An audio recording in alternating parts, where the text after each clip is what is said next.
Chapter 33:13. Zhu Wuxin's face turned even colder, a cold light in his eyes. You shouldn't have touched her. Facing the invisible pressure released by Zhu Wuxin, the mysterious black-robed man laughed out loud. The mysterious black-robed man burst into laughter. Fort Master Chu, are you planning to harm our cooperation for a woman? Zhu Wuxin's fingers tightened. The human face was pinched in his palm. The extreme pain made the human face cry for help. Palace Master, save me, save me. The mysterious black-robed man stood still. He had no intention of making a move, nor did he open his mouth to plead for the human face. Rip! A tearing sound was heard. The human face's screams stopped abruptly, turning into pieces. Zhu Wuxin's face was cold, and he waved his hand. The pieces of human face fluttered in the wind. At this time, the mysterious black-robed man spoke. Have you calmed down? Just as the mysterious black-robed man's voice fell, Zhu Wuxin's figure moved, and he charged towards the person in front of him with endless and terrifying profound energy. The mysterious black-robed man didn't dodge. A punch landed heavily on the mysterious black-robed man's chest. The mysterious black-robed man's body flew backward. The tip of his foot drew a deep mark on the ground behind him. He clutched his chest, and a hoarse and muffled groan came from his throat. Zhu Wuxin frowned. Why didn't you dodge? The mysterious black-robed man slowly steadied his body and swayed. How will you calm down if I dodge? Zhu Wuxin retracted his hand, but his face was still as cold as ice. In the future, if you attack her without my knowledge again, don't blame me for becoming enemies with you. The mysterious black-robed man laughed in a low voice. This laugh seemed to cause a sharp pain in his chest, and he coughed a few more times. I didn't expect Castle Master Chu to be such an infatuated person. Zhu Wuxin's face was cold, and he didn't speak. The mysterious black-robed man seemed to be long used to Zhu Wuxin's indifferent character. He leaned against a tree trunk at the side and said with a low laugh, Is it worth it? Is it worth it? Zhu Wuxin's eyes flickered, but he still didn't speak. Castle Master Chu, you should know better than anyone that the person you want is not her at all. The mysterious black-robed man slowly raised his hand and stretched it out towards him. Why do you keep deceiving yourself? It's better to cooperate with this consort. As long as our plan succeeds, it'll be a piece of cake for you to find her. The voice of the mysterious black-robed man was full of bewitchment. How could she not be her? Zhu Wuxin suddenly raised his head, the coldness in his eyes even more intense. Not sure if he was trying to convince himself or the person in front of him. She is Yiqing Luo. If it wasn't for Yiqing Luo, Three Spring Sect would have discovered it long ago. On her wrist, there was a unique birthmark. The profound heart jade in her body is also truly only compatible with her. Zhu Wuxin's voice became increasingly hurried. Right now, she is becoming stronger and stronger, and her transformation is becoming greater and greater. This is all because she has learned how to properly use her profound heart jade. Zhu Wuxin's eyes were no longer as calm and composed as before, because of his impatience and the depression in his heart. He didn't notice at all. The hand which the mysterious black-robed man stretched out towards him moved slightly, whereas earlier, the human face which was shredded by Zhu Wuxin fluttering in the skies. It actually followed the command of the mysterious black-robed man's hand. It turned into a wisp of black-colored smoke as it merged into Zhu Wuxin's body. Ha ha ha. After confirming that the black-colored smoke had completely merged into Zhu Wuxin's body, the mysterious black-robed man laughed softly. Chapter 33:14. Because of this seemingly laughing, yet not laughing, yet ridiculing voice, Zhu Wuxin steadied his state of mind as he regained his usual coldness. What are you laughing at? I'm laughing at you, the Castle Lord of Death God Castle, heartless, destitute, and heartless, actually learned to deceive yourself and others. The black-robed, mysterious man hit the nail on the head as he ridiculed impolitely. Zhu Wuxian's expression sunk as his icy cold eyes burst with murderous intent. Castle Lord Shu, do you think those excuses of yours are able to deceive your own heart? The black-robed mysterious man wasn't afraid of Zhu Wuxian's murderous intent as he asked with a smile. Zhu Wuxian's expression congealed as the radiance in his cold eyes slowly dimmed. The black-robed mysterious man laughed lightly. The laughter seemed to be filled with ridicule and ridicule. It made Zhu Wuxian's heart inexplicably shrouded with a layer of restless and chaotic emotions. That restlessness made his emotions faintly emit a sliver of impatient anger. Just at this moment, the black-robed mysterious man suddenly appeared in front of him. Both hands were placed on his shoulders. Under the black robe, that pair of sinister eyes made one feel as though they had fallen into an ice house. Their four eyes met. Immediately following that, the black-robed mysterious man's bewitching voice rang. Castle Lord Shu, have you heard of possession? Possession? Zhu Wuxian's expressionless face had some changes. His icy cold and dim eyes were gradually covered with a layer of thin ice. You should have sensed it yourself. The black-robed mysterious man laughed softly. The person whom you want wholeheartedly has long changed her soul. Zhu Wuxian's pupils constricted slightly. The black-robed mysterious man had been observing Zhu Wuxian's changes.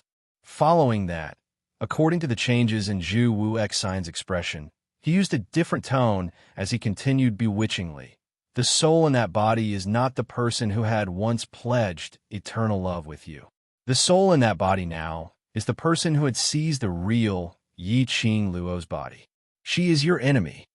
As the black-robed mysterious man's voice and tone gradually became heavier, the changes in Zhu Wuxian's pupils became more and more obvious. His emotions also fluctuated intensely because of the black-robed mysterious man's words. For Master Chu, what you need to do is to see our cooperation through to the end. Only by ascending to the peak that we want to reach, then you will be able to summon back the real Yi Qing Luo's soul, and let the real Yi Qing Luo return to your side. After saying the last word, the mysterious black-robed man gently patted Zhu Wuxian's shoulder. Zhu Wuxian shuddered.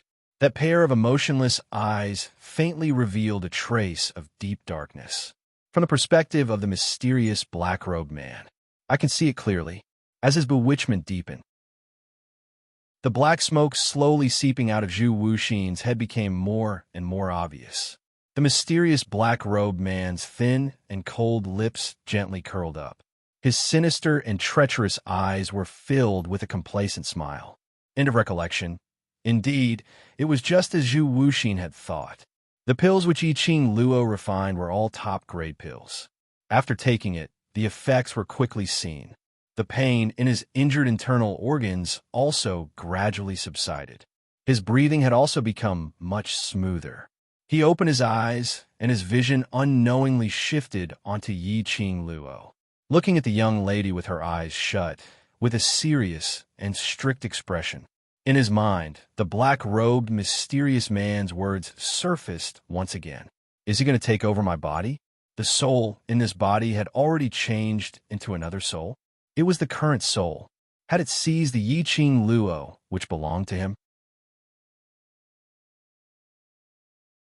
Chapter 33:15. But why? Well, he saw the young lady in front of him. That throbbing in his heart instead, compared to when he was young, when he first met Yi Qing Luo, it was even more passionate. Oh, this thought flashed past his mind. Zhu Wuxian only felt a sudden swelling pain in his head, as though his entire head was about to explode.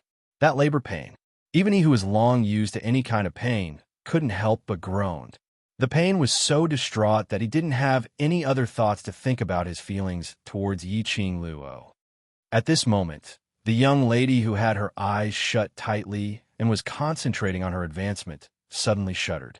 A strong, profound ray was released from her body. Bam! Yi Qing Luo heard a muffled sound exploding in her mind. The profound energy in her profound jade heart shook. She suddenly opened her eyes. The profound ray released from her body became brighter and brighter as it spread in all directions. Roar, roar, roar. In the forbidden grounds, numerous demonic beasts howled towards the sky. The profound ray, after the radiance, slowly returned to calmness. Bit by bit, with an extremely slow speed, it started to retract. At the same time, no matter if it was the demonic beasts, sacred beasts, or Zhu Wu Xian by the side, they could all clearly feel the young lady's imposing manner was rising bit by bit, following the profound ray gathering on her body. When she was completely enveloped within, bam! In the air, another burst of spirit wave vibrations was heard. Advanced Sky Profound 4th grade. Yiqing Luo clenched her fists tightly as the chi waves from her body shook. She had successfully leapfrogging to Sky Profound 4th grade. One must know that after Sky Profound Realm, every grade was as difficult as ascending to heaven. She had successfully leapfrogged 3 grades. If this news were to spread, the entire Nirvana realm would probably be in an uproar. Yiqing Luo could feel it. This time, her advancement felt different from the past. After the advancement was successful, her sensing towards the surrounding chi waves and the heaven and earth's spiritual chi was much more obvious than before. Moreover, her control towards her profound jade heart had also increased by a lot. Ha ha ha. Lass, I knew you could do it. In the Azure Dew bracelet, Old Man Song's excited laughter was heard. Good lass, I'm so happy. Ha ha ha. Old Song. Hearing the familiar laughter, Yiqing Luo's smile became more radiant. I'm very happy to be able to advance, but what makes me even happier is... Old Man Song, you're back. Old Man Song's laughter slightly paused. Soon after, he continued with a smile. This old man is still counting on you to reconstruct this old man's body. Unless you don't want this old man anymore, this old man will always follow you. Yiqing Luo also smiled, but her eyes were slightly red. I won't abandon you, never again. Old Man Song's laughter gradually became somewhat choked with emotion. This is something to be happy about. Why did you make the atmosphere so emotional? Qian shouted discontentedly. Ugly woman, you can successfully promote. At least you did not lose this holy beast face. It is worthy of praise. Chi pounced forward and hugged Yiqing Luo's face with its little paws in pet form.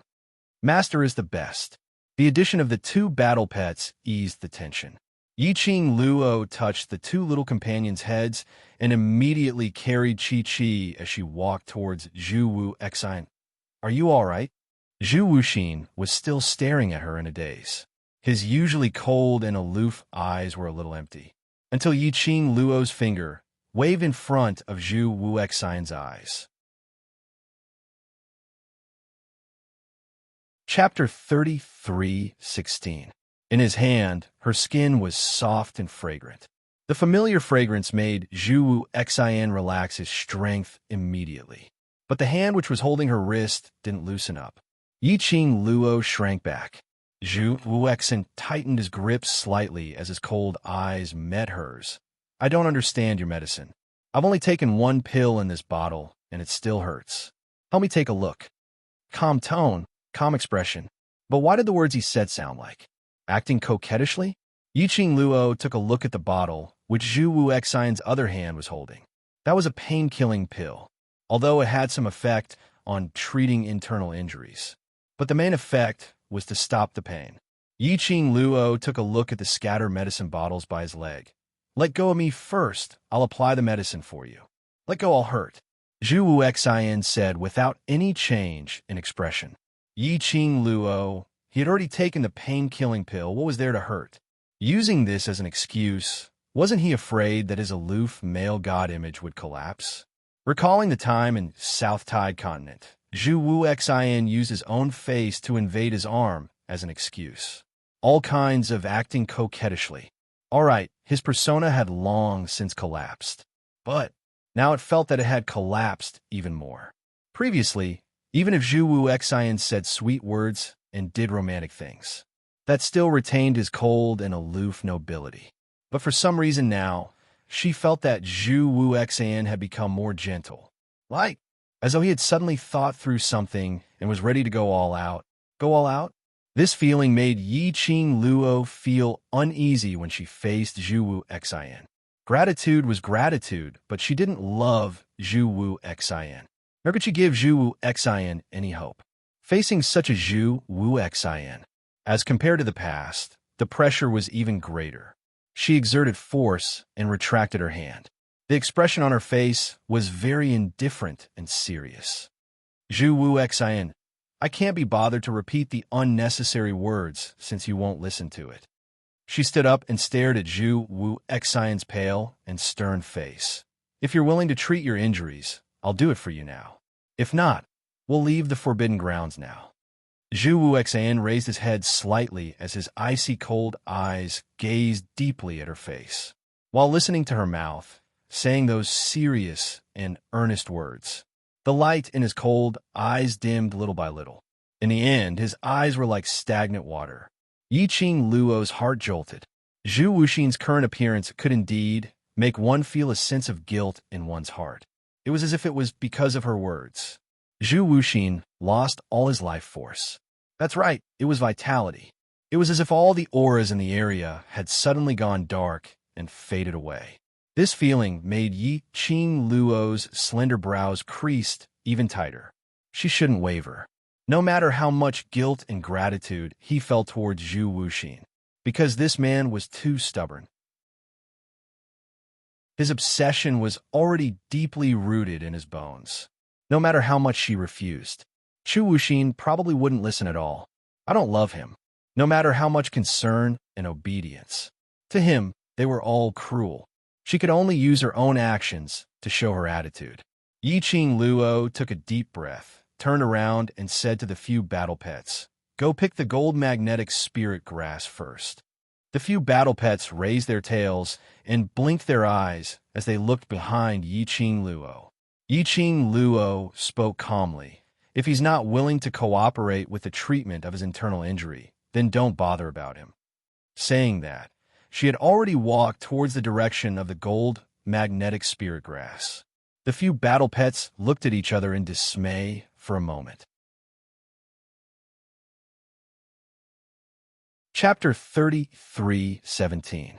And, just as the other battle pets were chasing after Yi Qing Luo, Zhu Wu Xian's vision had been congealing on Yi Qing Luo as his dull pupils shook slightly in his eye sockets. A wisp of black smoke. From his head, it slowly dispersed. The hands hanging by the side of his body slowly clenched. The green dragon, who vaguely sensed something amiss, raised its whiskers as it suddenly looked towards Zhu Wu Xian. Coincidentally, it heard Zhu Wu Xian's cold voice ring. "I'll cooperate with the treatment." The green dragon narrowed its eyes. Could it be that it had sensed wrongly earlier? Plop! Suddenly, a soft sound was heard from the side. The green dragon lowered its head and saw beside its huge dragon body a small lump of black little thing with its four limbs facing the sky, lying by its side. The green dragon lowered its eyes. The little black ball fluttered its four limbs, trying to get up from the ground. But the more anxious it was, the more it could only flop on the ground. That little black ball was so small, just like a small mole on the huge green dragon's body. The green dragon's flame was completely retracted. The dragon body swiftly turned into an ordinary size. It lowered its dragon head and used its whiskers to gently touch the little black ball. Its noble and dignified self was now emitting a loving feeling. And it was because of this episode, the green dragon didn't delve into the strange aura which it sensed from Zhu Wu Xian earlier. Yi Qing Luo heard Zhu Wu Xian's words. Her footsteps halted as she turned around and walked back to Zhu Wu Xian's side without saying a word as she half squatted down. Her hand was just about to stretch out towards the 10 over medicinal bottles on the ground. Her wrist was once again held by Zhu Wu Xian. Yi Qing Luo's expression sunk. Zhu Wu Xian. Zhu Wu Xian only held her wrist as he slowly pushed her hand away and let go of her hand. "These medicinal pills, since you've already thrown them to me, then they belong to me. A deep and cold magnetic voice floated down from the top of her head. Yi Qing Luo. If he wanted the medicinal pills which she had refined, just say so directly. Using such an awkward method, didn't he find it childish? Yi Qing Luo only assumed that Zhu Wu Xian had taken a fancy to the high-quality medicinal pills which she had refined and wanted to keep it for future use. After all, in the Nirvana realm, the value of the pill was immeasurable. Some people were even willing to give up their entire family fortune in order to obtain a single pill. So, Yi Qing Luo couldn't be blamed for thinking this way. Zhu Wuxin wanted the pill. Yi Qing Luo felt that it wasn't bad to use medicinal pills to repay Zhu Wu Xian's kindness. Therefore, he took out some internal injury healing elixirs from the profound Phoenix Ring and began to treat Zhu Wuxin.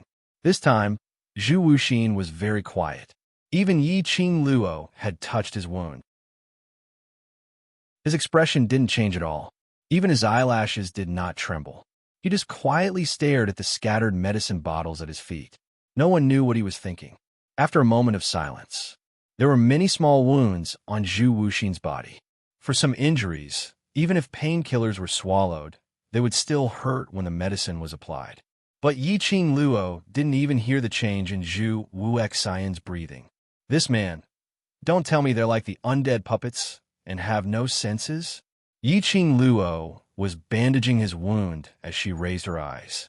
The man's cold face was reflected in her eyes from a close distance. He was indeed handsome like a jade. His entire face seemed as though it was carved out of a beautiful jade. Adding on to that pair of cold eyes, which seemed to see through all the coldness and warmth of the world. That imposing manner, which was isolated from the world, was unattainable. It could be said,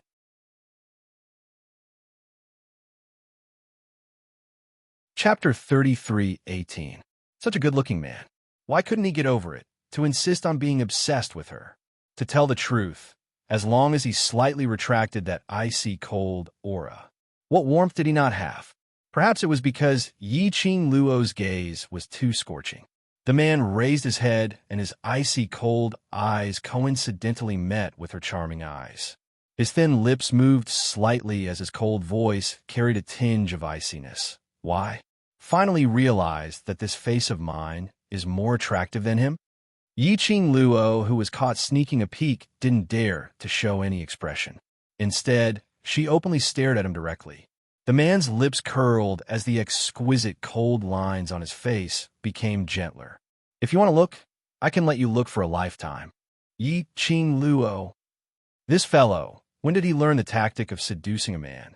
Yi Qing Luo increased the strength in her hand as she pressed on his wound. This face of yours is indeed good-looking, but I still prefer my Xian's face more. A man who didn't show any signs of change when she applied medicine or when she pressed on his wound. After she finished saying this sentence, all the muscles on his body suddenly tightened. The pressure on his body at this instant sank. Yi Qing Luo was very close and could feel it very clearly. But she didn't mind it and pretended that she didn't notice it.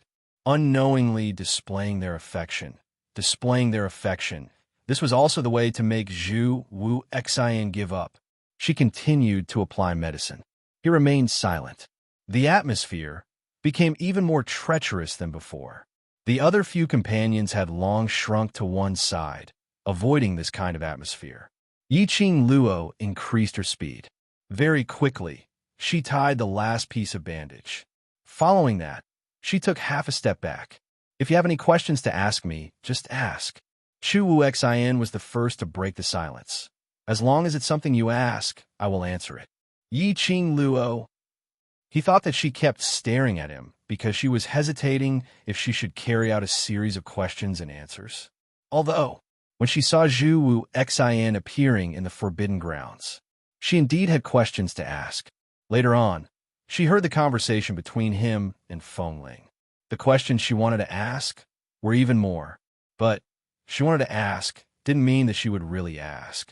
If Zhu Wu Xian wasn't willing to say, she wouldn't ask either. Just now, she was merely staring at him. Everyone had their own secrets. A person like Chu Wuxin, like DMO Xian, They were both mysterious and powerful existences. It was inevitable for him to have secrets. But she looked into Zhu Wuxin's emotionless eyes. Yiqing Luo's mind suddenly recalled what Zhu Wu Xian said at that time. Now, no matter what changes happen, I will always protect you. This is something that will never change. Then, there was the sound of wind chimes. Didn't you already know everything? Why did you still save her? These two sentences made Yiqing Luo swallow the words that were at the tip of her tongue. In the end, she still asked, "You're working with the Palace of Gloomy Shadows, right?" The answer was very obvious. Zhu Wuxi nodded. "Yes. You appearing here, is it arranged by the Nether Palace?" Yiqing Luo asked again. "No." Zhu Wuxin looked at her firmly. "I came here because of you." "Me?" Yiqing Luo was disrupted by his words, as the firm guess in her heart was disrupted. Chapter 33:19. So, you heard that the Palace of Umbra is going to attack me in the forbidden area of the East Continent. So you rushed over?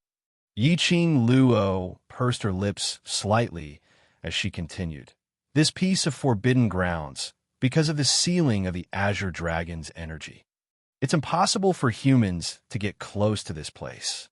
Since you're not relying on the Palace of Gloom to stand here safe and sound, then why are you all right? This question caused Zhu Wuxin to be slightly stunned. The calmness on his face also disappeared. He frowned slightly. "You don't believe me? I believe that you won't hurt me." Yiqing Luo replied without any hesitation. Her voice was resolute and straightforward. "But I don't believe the secluded palace.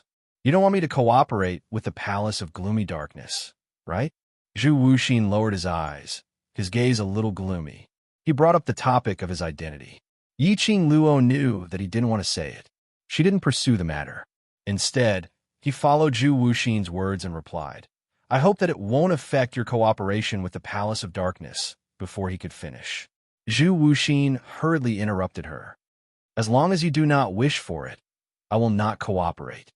His tone was still cold and indifferent. However, his eagerness and the emotions overflowing from his eyes were filled with hope. It was as if he was waiting for her to take the initiative to speak. Yiqing Luo looked at him fixedly. Their eyes met for a moment. She stood up. Her beautiful face was emotionless. "Zhu Wuxin, we are not on the same path. You are working with the Palace of Gloomy Shadows because you need to make use of them. As for me, I am destined to be the enemy of the Palace of Darkness. Even though we don't have any conflicts of interest now, we will still become enemies in the end." Her eyes were calm. Just like that, he looked down on Zhu Wuxin. "Zhu Wu Xian, no matter how firm your feelings for me are, what's more important is your own goal. Just like me, even if I feel guilty and grateful to you, I won't coexist peacefully with the Palace of Gloomy Darkness because of this. Just like the Gloomy Palace, even though we're working together, they won't give up just because of your feelings for me." Her words were very realistic. It was also a fact, because the two of them did not choose the same path. No matter how much Zhu Wuxin felt that he wouldn't hurt her and could even go against the Palace of Darkness to protect her. The premise of all this was that he would not hurt her and protect her, and it would not affect his own interests. Just like what happened in the forbidden area of the East Wave continent this time. It was obvious that the Palace of Gloomy Darkness wanted the Azure Dragon. This was not difficult to guess.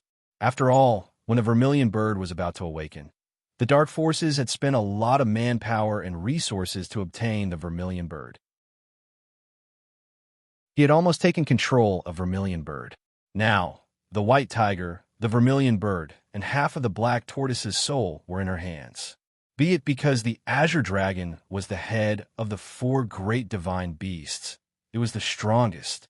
By contracting the Azure Dragon, the Gloomy Palace's strength would increase greatly. Or was it to prevent Yiqing Luo from gathering the 4 sacred beasts?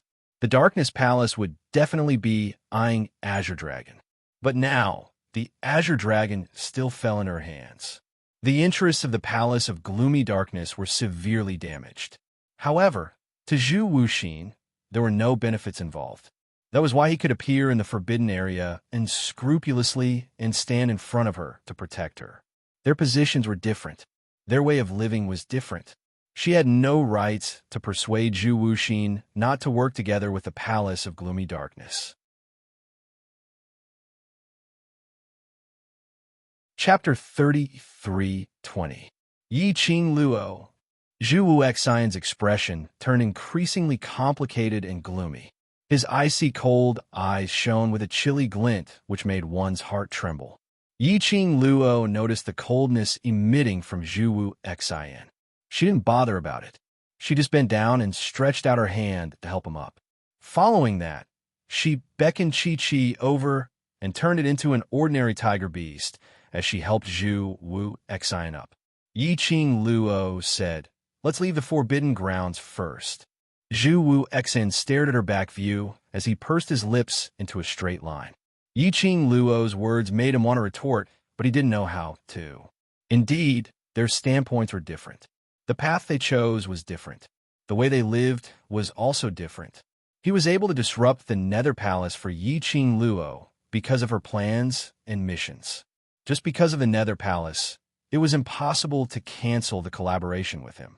Yes, it was impossible for him not to cooperate with the Nether Palace.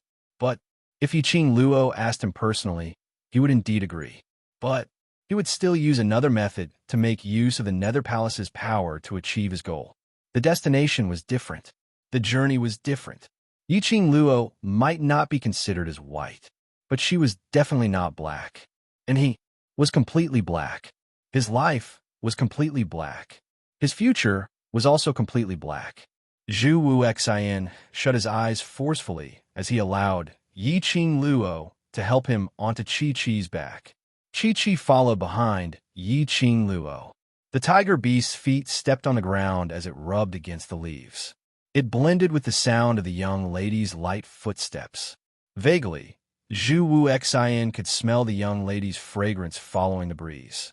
She was following beside him. Suddenly, he was thinking, if it was the previous Yi Qing Luo, that completely white, kind, and innocent Yi Qing Luo, if she followed beside him, could she dye her completely black? In this way, when he fell into the abyss, his heart would no longer be empty. With the azure dragon present, all the demonic beasts in the forbidden grounds had submitted. There was no need for Yi Qing Luo to say anything. Those three-eyed heavenly beasts obediently brought Yi Qing Luo to the place where the gold magnetic grass was planted. Because the forbidden grounds was shrouded with the azure dragon's special presence all year round. The metal magnet spirit grass grew extremely well. It was full of spiritual energy. Yi Qing Luo wasn't courteous at all as she waved her hand and swept away all the gold magnetic spirit grass. "Little girl, please." Azure Dragon looked at the young girl who was slowly arranging the magnetic gold spirit grass and suddenly spoke. Yi Qing Luo raised her eyes and looked at Azure Dragon. This form of address, it gave Yi Qing Luo a feeling that she had instantly turned into a little Lolita. After all, Chi-Chi called her master. Although Chi Yin is arrogant and pampered, from time to time calling her stupid human, ugly woman, and so on, it is obvious that he still regards her as his master. The Azure Dragon and the two of them were all sacred beasts. It was the feeling of being called a little girl by the Azure Dragon. Moreover, the Azure Dragon's tone and gaze, it really looked like a senior looking at a junior. The disheveled Yi Qing Luo coughed dryly. His gaze suddenly landed on Shi Ju, who was rolling and playing on the Azure Dragon. She seemed to have thought of something, and her heart calmed down.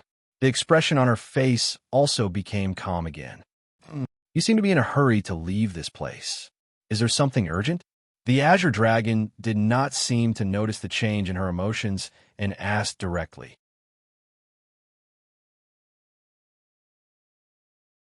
Chapter 33:21.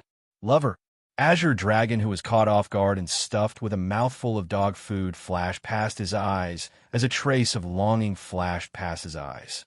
He glanced sideways as his peripheral vision shot a glance at Shi Ju, who was hugging his dragon scale and playing with it happily. His eyes were filled with gentleness. If it's possible, can you stay here for another night? Can't bear to leave this place? Yiqing Luo smiled as she asked. Azure Dragon shook his head. For Shiju. Shiju? Yiqing Luo didn't understand. Azure Dragon's whiskers rose slightly as his gaze towards Shiju became more and more tender. I believe you should have guessed. My relationship with Shiju. No need to guess. It's very obvious. Yiqing Luo nodded. You contracted with me because of Shiju, right? Half and half. Azure Dragon gave a profound smile. From that pair of huge dragon eyes, Yiqing Luo couldn't tell what the dragon was thinking. She retracted her gaze and looked toward Shiju. That's right. Azure Dragon was Shiju's father. A leopard beast and a dragon gave birth to a leopard beast. No, it couldn't be said to be a leopard beast. After all, on Shiju's head, there were already 2 horns which looked like dragon horns. Although, as compared to the horns on Azure Dragon's head, it was much uglier. But after all, it was still 2 dragon horns. The child left behind by a dragon and a leopard. It was no wonder that back in a magic beast forest, even though Shiju's mother was the queen of that forest, Shiju was still ostracized by the other mirage beasts.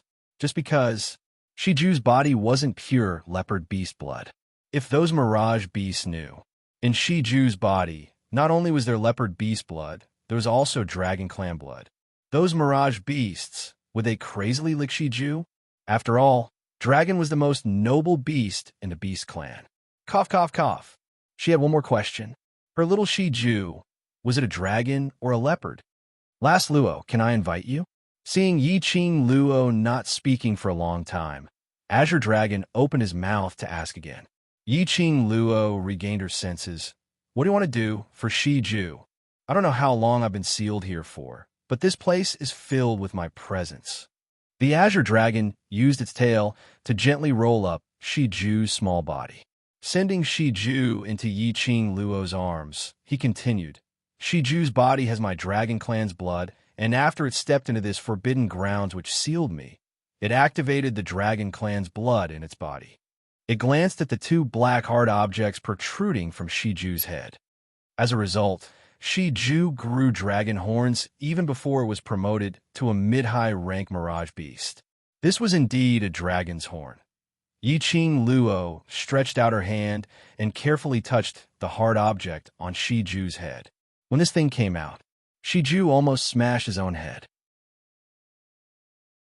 Through Azure Dragon's care, Shiju's head wound had long recovered. When Yiqing Luo touched it, her strength was very light, with a hint of probing. He was afraid of hurting Shiju. However, Shiju didn't feel any pain. Instead, his eyes curved as he smiled. Your meaning is to make use of the sacred beast's presence which you left behind in the Forbidden Zone, to allow Shiju to advance and grow? Yiqing Luo instantly understood the meaning behind Azure Dragon's words. Right. Azure Dragon's eyes gradually surfaced a sliver of solemnity, but Shiju is after all still young. If it advances in this way, it might be dangerous. Moreover, we can only assist and help. The rest will depend on Shiju itself.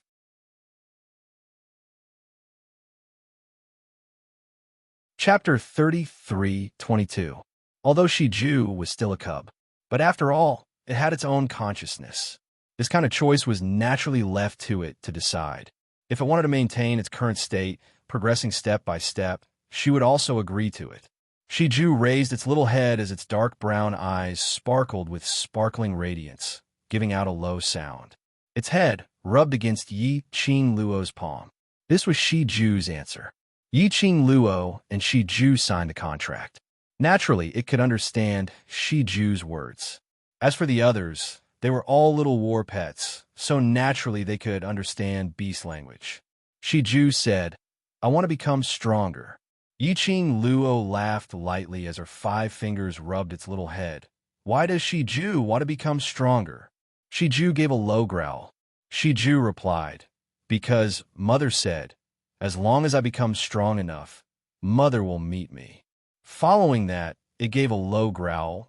Moreover, I want to be like the other companions, to be able to protect Master, protect everyone. Yiqing Luo cupped its little head as she gently planted a kiss on its forehead. Since you've decided, then listen to your father's words. I will accompany you by the side. Shiju nodded its head vigorously. It wanted to stay by its master's side. He had to make himself stronger. It couldn't miss any chance to become stronger. The place which Azure Dragon chose was the cave which it was sealed in, because here, its remnant presence was the thickest. Moreover, it was the safest. Under Azure Dragon's help, Shiju had already started its dragon race's advancement ritual. Yiqing Luo sat by the side waiting. Unknowingly, more than half of the time had passed. The sky started to darken. A few little war pets had already nestled by Yiqing Luo's side, surrounding her in the middle as they fell asleep. Yiqing Luo rubbed the side to keep her warm, while Chi-Chi, who had covered her with its furry tail.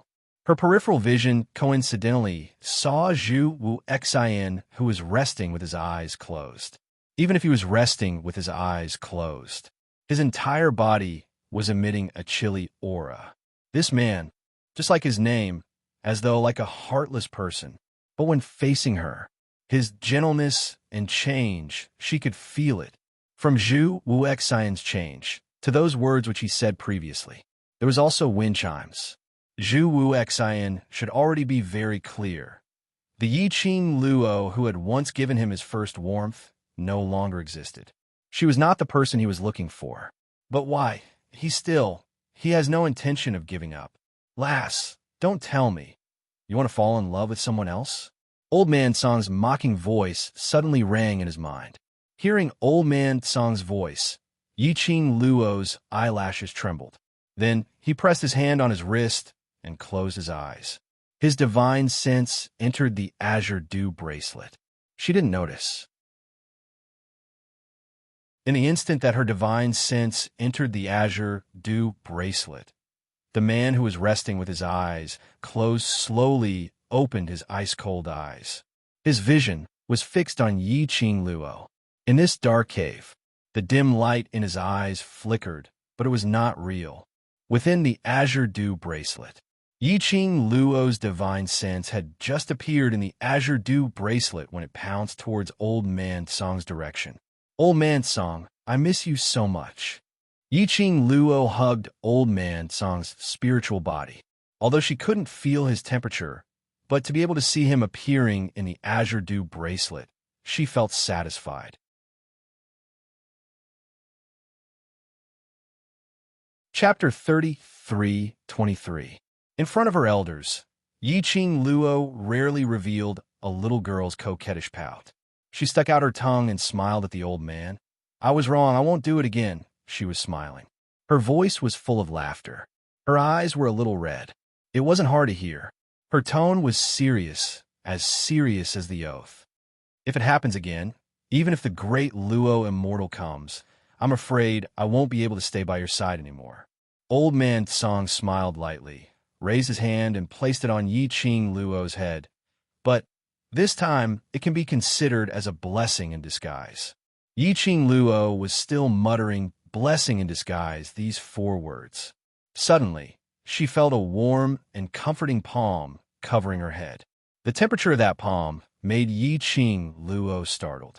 Immediately, she raised her head and looked at Old Man Song with joy. Old Man Song. Temperature? She could feel the temperature from Old Man Song's body, and she could clearly feel the strength of Old Man Song's palm. This was a real body. You didn't sense wrongly. Now, I can already transform into a real body.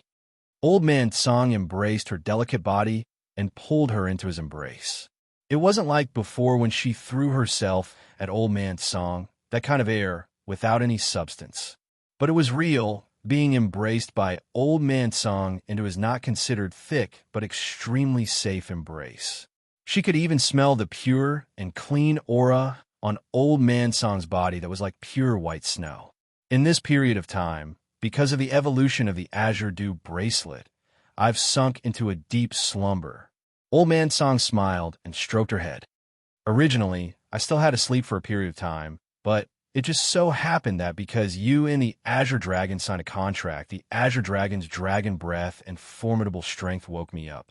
Yi-Ching Luo pulled away from Old Man Song and circled around him several times. Now you really have a real body. It was no longer a spiritual form. It was no longer a feeling of wanting to touch, but the feeling of touching air. It was a real body. A real body that could be touched. Yi-Ching Luo held Old Man Song's hand and was excited for a while. After she calmed down, she pulled Old Man Song and sat on a stone bench at the side. What the hell is going on? What Azure Dew bracelet evolving? Also, why are you asleep? Artifact spirits were similar to battle pets. They were all leveling up by sleeping. She had always believed that Old Man Song had disappeared into the Azure Dew bracelet. Unexpectedly, Old Man Song had always been in a state of deep sleep during this period of time. Generally speaking, as the artifact spirit of the Azure Dew bracelet, there was a precondition for it to fall into a deep sleep. Last time, it was because she had passed the 3rd floor of the Purgatory Tower. This time, why did Old Man Song fall into a deep sleep? I'm not too sure about the specifics either. Old Man Song cupped his chin and recalled what had happened before Chin fell asleep. At that time, you wanted to forcefully undo the contract with the Azure Dew bracelet. I naturally couldn't allow you to act so recklessly. However, just as this old man was about to stop you, I suddenly felt an extremely powerful force. That power was very warm, and it was so strong that it could directly suppress the power of you forcefully breaking the contract and resisting me. At that time, this old man seemed to have heard someone say something in my ear. After that, when this old man opened my eyes, it was the time when you contracted the Azure Dragon. Powerful force.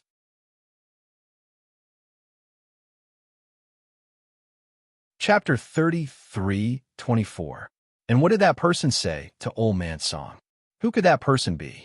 The person who appeared at that time and prevented her from breaking the contract with the Azure Dew bracelet, which also meant that that person knew that she had the Azure Dew bracelet.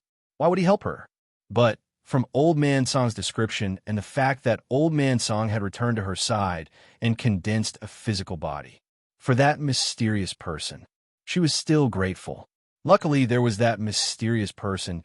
She did stupid things that didn't succeed. Old Man Song still stayed by her side, no matter what that mysterious person's purpose was. She was very grateful to that mysterious person.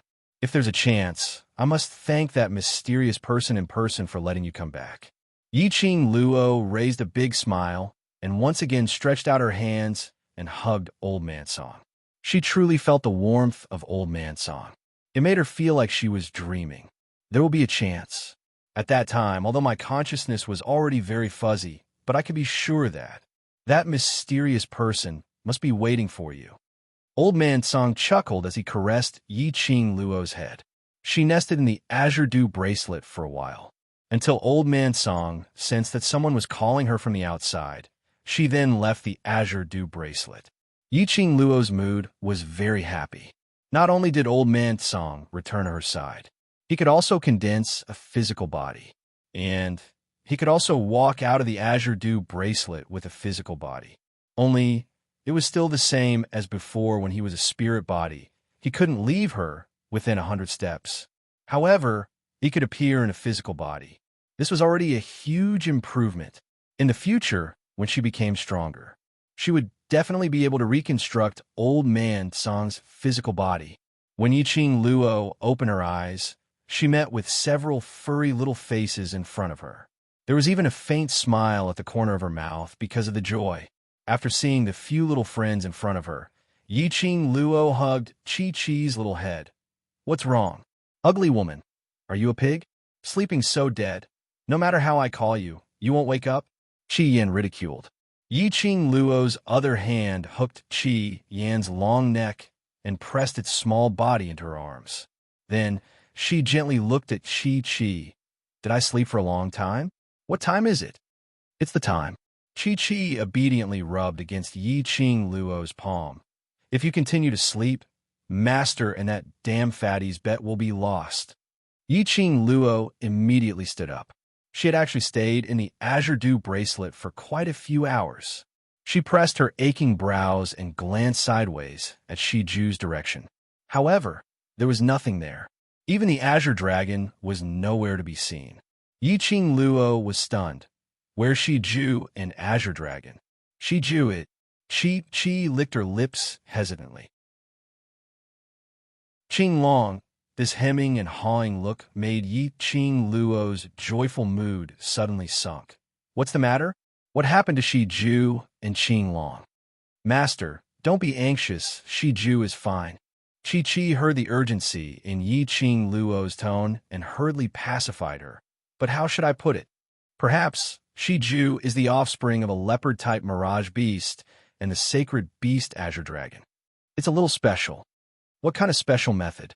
After being comforted by Chi, Yiqing Luo heaved a sigh of relief as her curiosity was piqued.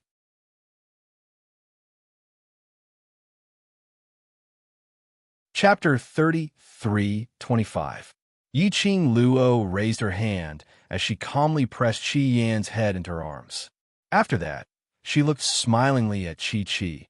Where are Shiju and Azure Dragon? Qi Yan, Mother Asterisk her, was this sacred beast being despised? Was this ugly woman targeting this sacred beast? Yiqing Luo ignored the rage in Qi Yan's heart as she followed behind Chi as they walked out of the cave.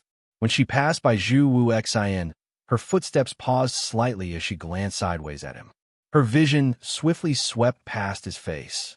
His complexion was no longer as pale as yesterday.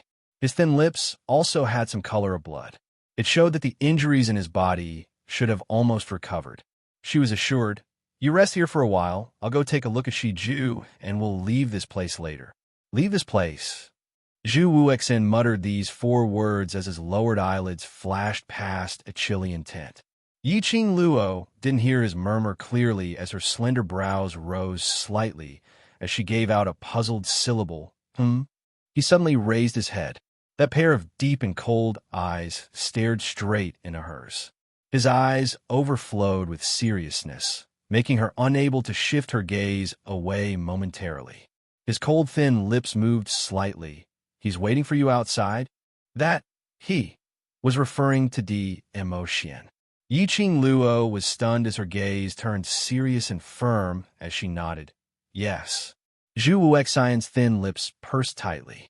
His vision was still fixed on her. After a long time, his eyes drooped as his head also lowered. Between the two of them, there was silence. Especially that man with his head drooped, as though he was shrouded in a haze. That feeling made Yiqing Luo frown tightly. She opened her mouth, wanting to say something, but she didn't know what to say. The more she said, it would only give Zhu Wuxian some hope. In the end, she shut her mouth as she walked past him step by step. Her footsteps had no hesitation or pause. Because of that, she didn't discover it. Just as she walked to the entrance of the cave, that man with his head drooped down slowly turned his head sideways. A pair of cold eyes stared at the back of the departing figure. His gaze, suddenly bright and suddenly dark, extremely treacherous. After walking out of the cave, the fresh scent of the forest greeted them. Yiqing Luo shook off the thoughts of Zhu Wuxian's earlier look from her mind. Since there was no way to give Chu Wuxin any emotional response, Chu Wuxin had no other choice. He had to widen the distance between them, just as he was about to catch up with Chi and look for Shiju.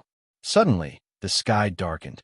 An enormous creature suddenly dashed in front of Yiqing Luo. That huge dragon head looked at Yiqing Luo anxiously. "Last Qing Luo, are you all right?" Yiqing Luo was stunned.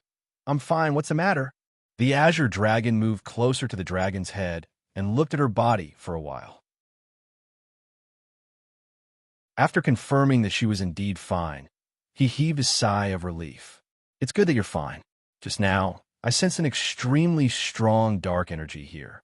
I thought that it was the group of puppets from yesterday." Powerful darkness? She was here just now. Why didn't she feel anything? Now, she was a profounder at the 4th rank of the sky, profounder realm. His perception should have improved. "Master!" Suddenly, a black shadow leaped down from the Azure Dragon's body. That voice was on par with Chi-Chi's voice. Chi-Chi's voice was hovering between a Lolita and a Shota, whereas Shiju's voice was a pure Shota. It was so adorable that Yi Qing Luo's face turned red.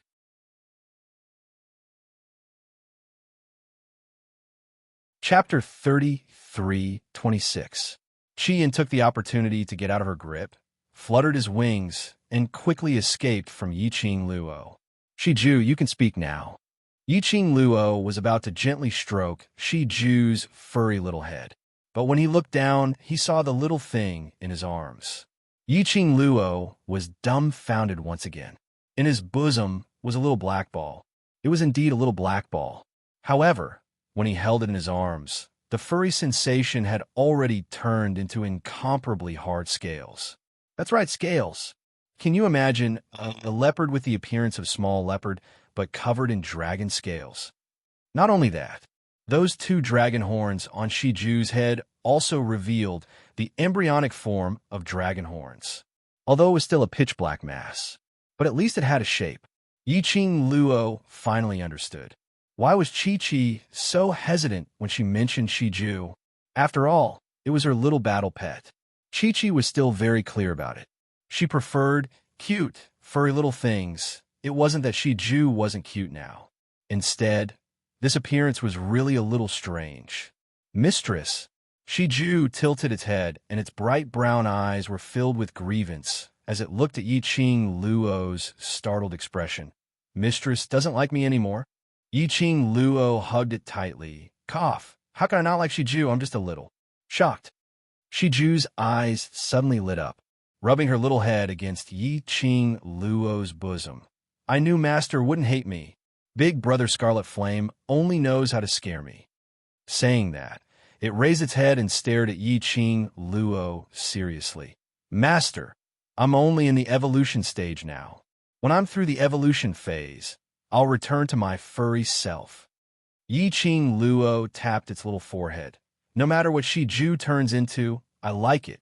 However, she raised her eyes and looked at the azure dragon with some astonishment. Because of the difference in race, the way Shiju evolves is also different.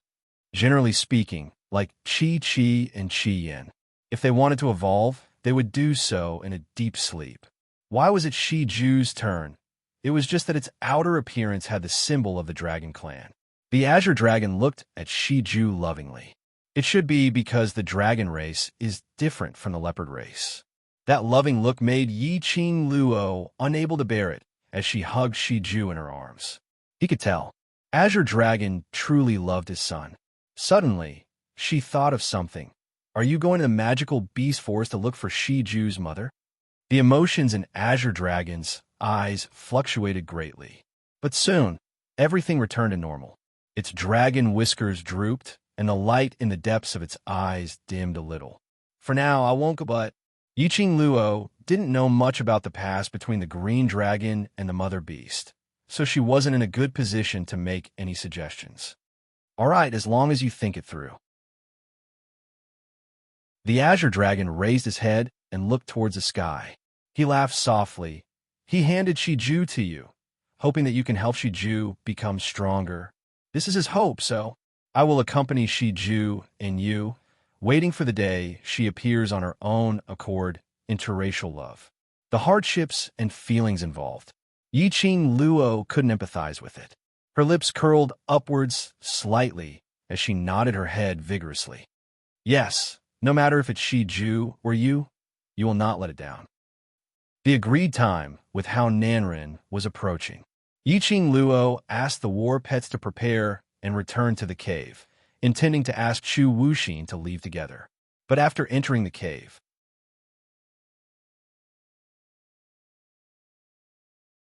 Chapter 33:27. Zhu Wuxin was not inside. Even the place he was sitting on was flat, as if no one had ever sat there before. Yi Qing Luo frowned slightly. Was Chu Wuxin going to disappear again? Was it the same as the inn on the South Wave continent? Suddenly, Yi Qing Luo's mind surfaced the scene of Zhu Wuxin raising his cold eyes to look at her. He asked, "Is he waiting for you outside?" She answered yes. At that time, his eyes lost all light. It was because of his sentence. Was that why he chose to leave alone? Yiqing Luo pursed her lips tightly as she turned around and replied indifferently. Since he has left first, let's go too. If Chu Wuxin couldn't get rid of his obsession with her, between them, this was indeed the only way. Leaving alone was the best choice. Just as Yiqing Luo was about to leave, Azure Dragon suddenly opened his mouth. Last Qing Luo wait. Yiqing Luo's footsteps halted. Azure Dragon's eyes darkened, and he asked solemnly, "How did he leave?" I don't know." Yiqing Luo shook her head. "Before I walked out of the cave, he was still there. Just now, we were outside the cave the entire time, but we did not sense his aura when he left." The Azure Dragon's tone became heavy.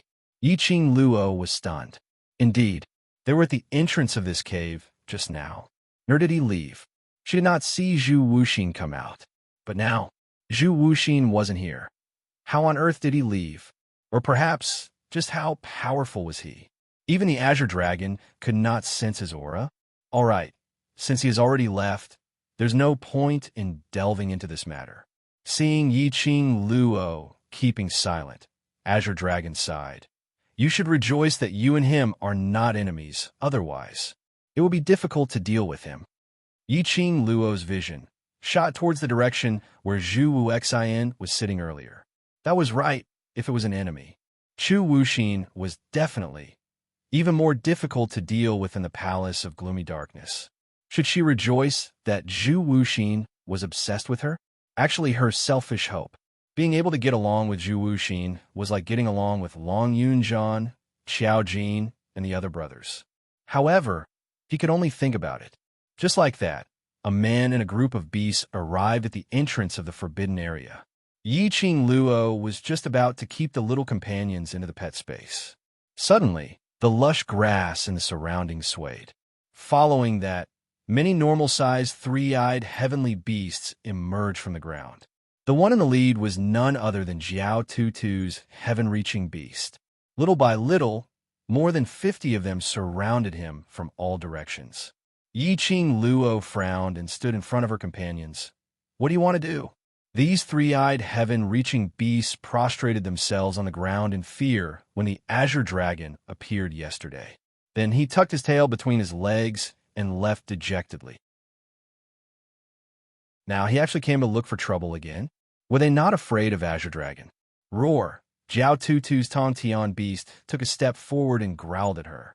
"Human, we're not here to cause trouble. We just want to thank you and beg you to forgive us for our reckless actions yesterday." Did he come to express his gratitude and apologize?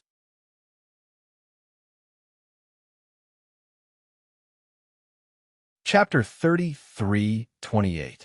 If it wasn't for the contract between you and Lord Azure Dragon, I'm afraid we would still be controlled by that bunch of people. So it's necessary to thank them. Jiao Tutu's heavenly beast lowered its head slowly, and its front limbs also prostrated. It made the most respectful gesture. After that, it continued. "What questions do you want to ask? As long as I know, I will definitely answer." Those ferocious, three-eyed heavenly beasts yesterday. At this moment, all of them were extremely obedient. Yiqing Luo smiled and asked, "Why did you help that bunch of monsters? And when did they come into this forbidden area? Answer me in detail. If we don't help them, all the demonic beasts in this area will be annihilated." The heavenly beast's eyes were filled with anger. "As the boss of this area, I will absolutely not allow any human or any other species to bully the demonic beasts."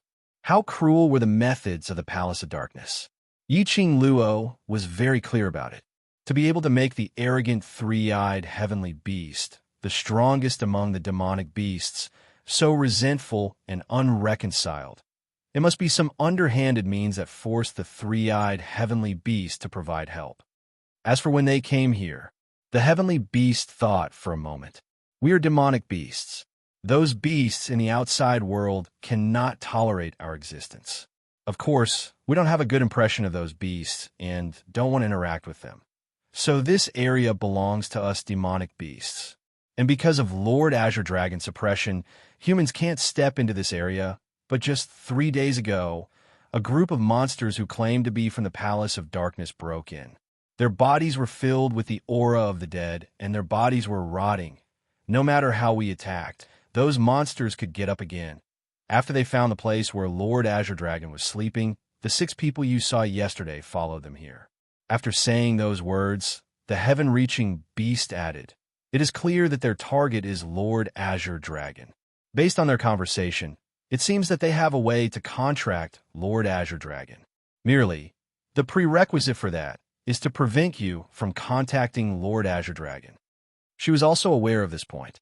Just like before, the heavenly beast was eager to chase her out of the forbidden area, and without hesitation, it told her the location of the metal magnet spirit grass. It only hoped that she would leave quickly. Why? From the very beginning, the Palace of Darkness was so sure that if Azure Dragon met her, he would definitely form a contract with her. Could it be that the secluded Darkness Palace had long seen through Shiju's identity? Or the Abyss Palace believed that as long as it was one of the 4 sacred beasts, they would form a contract with her unconditionally? After all, she already had 2 holy beasts and a half-soul holy beast by her side. Also, contract a sacred beast, especially a sacred beast like the Azure Dragon. If it was not voluntary, wasn't it as difficult as ascending to the heavens to form a contract? What method did the Palace of Gloomy Darkness have to be so sure that they could contract the Azure Dragon? They didn't say the specific reason, so we don't know either. Jiao Tutu's Tong Tianbi saw that Yi Qing Luo didn't speak for a long time and took the initiative to speak. Yi Qing Luo's vision fell back onto it. "All right, I can feel your sincerity. Go back." She smiled and waved at them. However, the 50-odd piercing bees still stood their ground, showing no signs of moving aside.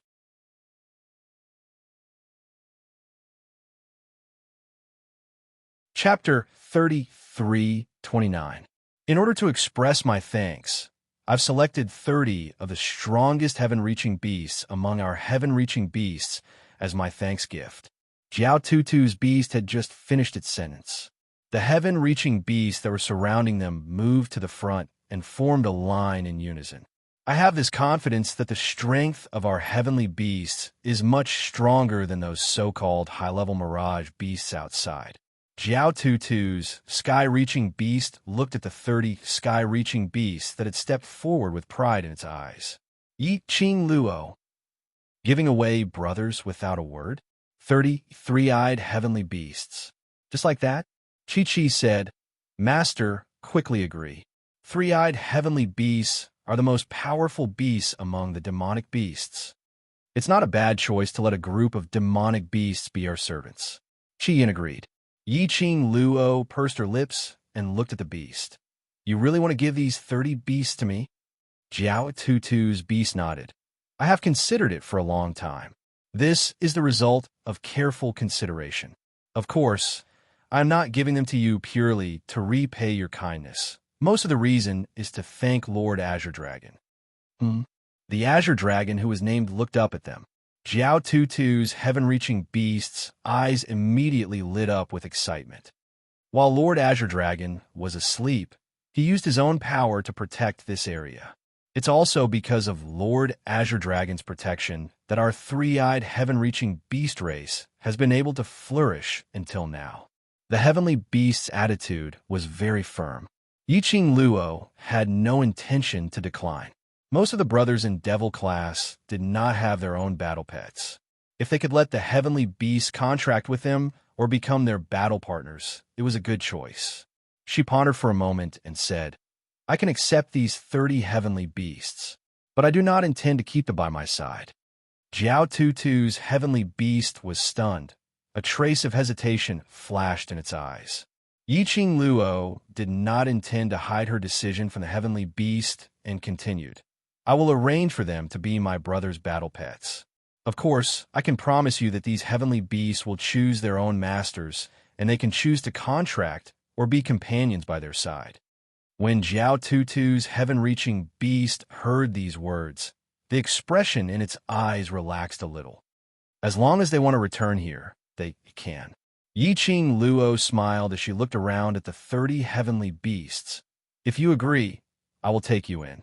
The heaven-reaching beast hesitated for a moment. In the end, he raised his head and looked at her with determination. I believe in Lord Azure Dragon's choice. I believe in you. Outside the forbidden area, the current scene wasn't the same as the previous day, where the people of the various factions were gathered together.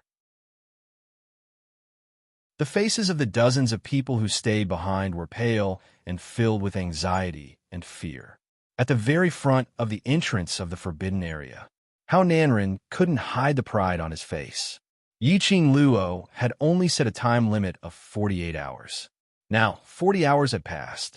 Just another 8 hours, whether it was Yiqing Luo or the royal family's power. They would all belong to his Jade Dome sect. However, he seemed to be the only one with a smile on his face.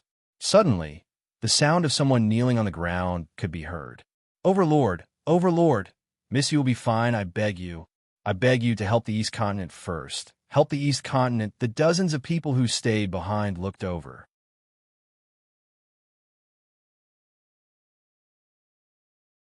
Chapter 33:30.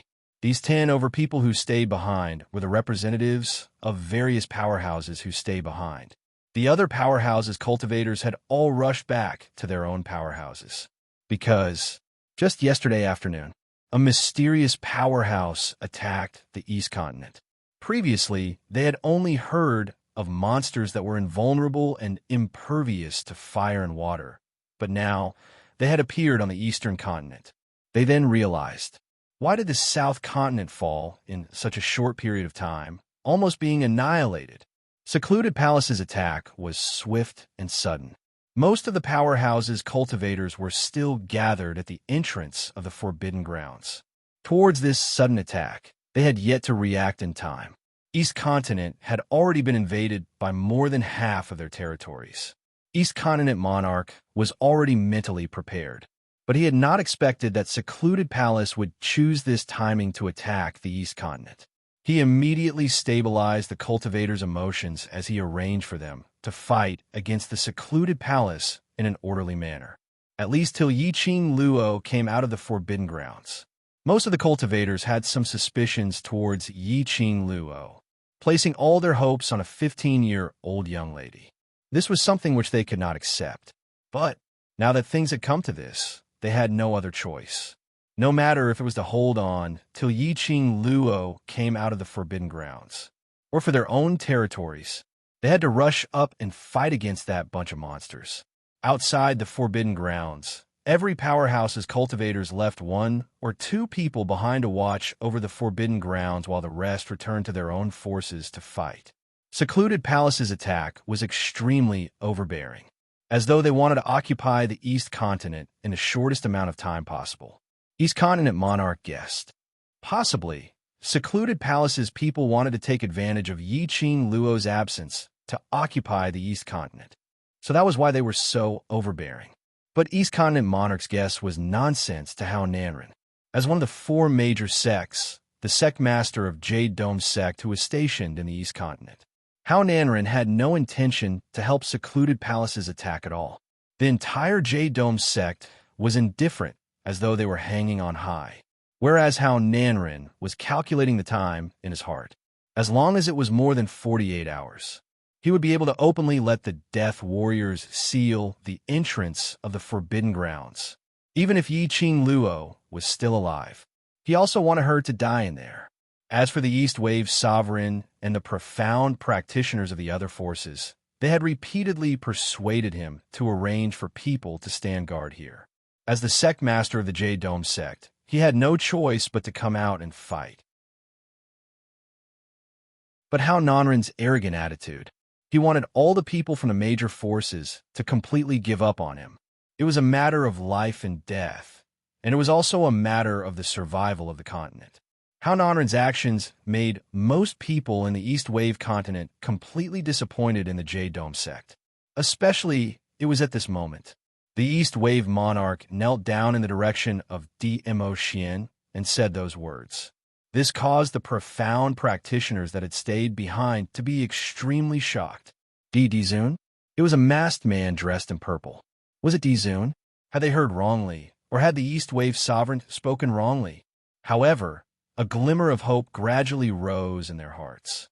If the man in front of him was really the legendary D-Zune, the East Wave continent would be saved.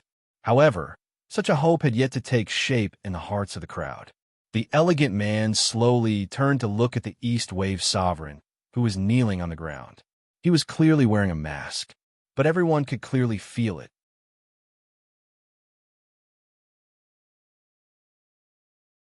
Chapter 33-31. At this moment, everyone suddenly realized this man's aura was actually so strong. Just before this, they only felt that this man was noble and elegant, with an extraordinary status. But now, when a man's aura was fully unleashed, from head to toe, that overbearing, powerful, dignified, and noble aura was like a scorching sun. It made one unable to shift their gaze away, but unable to look straight at his nobility. The Overlord, if this man was the Overlord, they absolutely had no doubt. They were saved. They were saved. Everyone's heart surged with a huge sense of joy. As long as the Overlord took action, there was nothing to fear about the secluded palace. I am here to accompany my wife. The man's cold voice was calm and serene. It was just a simple sentence. It made the surrounding people's backs soaked in cold sweat. Following that, the surrounding cultivators who stayed behind suddenly reacted to a very important matter. Earlier, the lady who entered the Forbidden Grounds was the Overlord's wife. The Overlord and the West Continent's original Three Springs sex young matriarch, Yi family's seventh Missy, were together. Basically, the entire Nirvana realm had heard about it. That meant the lady who was addressed as Imperial Madam by the East Continent monarch, the lady who walked into the Forbidden Grounds and whose life and death was unknown, was that legendary figure, Ye's seventh Missy. No wonder they felt that. Yiqing Luo's name was extremely familiar. The cultivators who stayed behind started to feel apprehensive. Yiqing Luo was the Imperial Madam, the Overlord's wife. The Overlord's wife had entered the Forbidden Grounds. There was no way anyone could walk out of that place alive. If the Imperial Madam really couldn't walk out, if the Overlord was infuriated, no one dared to think about it. All of them shifted their vengeful gazes onto Hao Nanren. If it wasn't for the Jade Sky sect master, they would have targeted the Imperial Madam. The Overlord had already helped the East Continent to deal with the secluded palace. The East Continent wouldn't be like this, losing a third of their territory. Now, even the remaining territory was about to be forcefully invaded by the secluded palace. Moreover, Hao Nanren wasn't surprised at all and looked extremely pleased with himself. It was obvious that he had long known about the Overlord and Yiqing Luo's real identity. At the thought of this, everyone's resentment toward Hao Nanren grew. It was obvious that Hao Nanren was using the public to deal with Lady D. As the sect leader of the Jade Dome sect in the East Continent, he should settle the conflict between him and the Lady Emperor himself.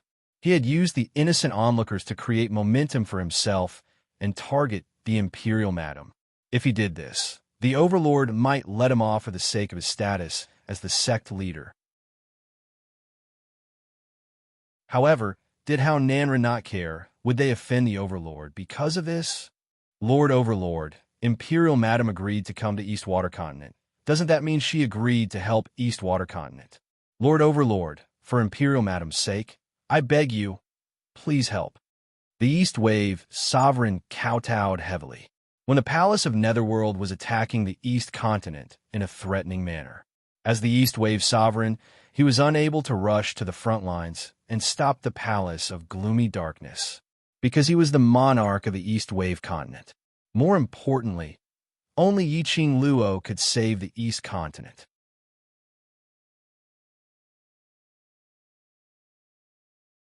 Chapter 33-32. However, whenever the news of cities being invaded came, the East Wave monarch couldn't sit still anymore. He was a smart man. He could tell how much the Overlord doted on the Emperor Lady. Therefore, the East Wave monarch wouldn't use any righteousness to persuade the Overlord. Instead, he used the Emperor Lady. As expected, after hearing about the Emperor Lady, The overlord slightly raised his eyes under the mask. That cold and sharp gaze was like a sharp blade that pierced straight into his heart. The East Wave monarch felt a chill down his spine, and cold sweat rolled down his forehead. It's because little Luo wants a play that I didn't destroy the East Wave continent. DMO Xian pursed his thin lips. His voice was so cold that it made one's hair stand on end. The fear in the East Wave monarch's heart rose to the peak. The other cultivators hated Hao Nanren even more. Overlord, the one who has been targeting the Emperor Lady and instigated her to enter the Forbidden Area, is the sect master of the Jade Dome sect. We will hand the sect master of the Jade Dome sect to the Overlord and let him do whatever he wants. The East Wave continent will not complain. We only hope that the Overlord can save us. Yes. It's the sect master of the Jade Dome sect's fault. He forced the Emperor Lady to enter the Forbidden Area. We will throw the sect master of the Jade Dome sect into the Forbidden Area and let him find the Emperor Lady. As the Profounders spoke, they swarmed towards Hao Nanren's direction. Hao Nanren's behavior had completely annoyed the people of the East Wave continent. The Overlord's name was right there. They would rather offend Hao Nanren. They didn't want to offend the Overlord. How dare you? How dare you? How dare you touch me? Hao Nanren didn't expect that the group of cultivators would suddenly attack him.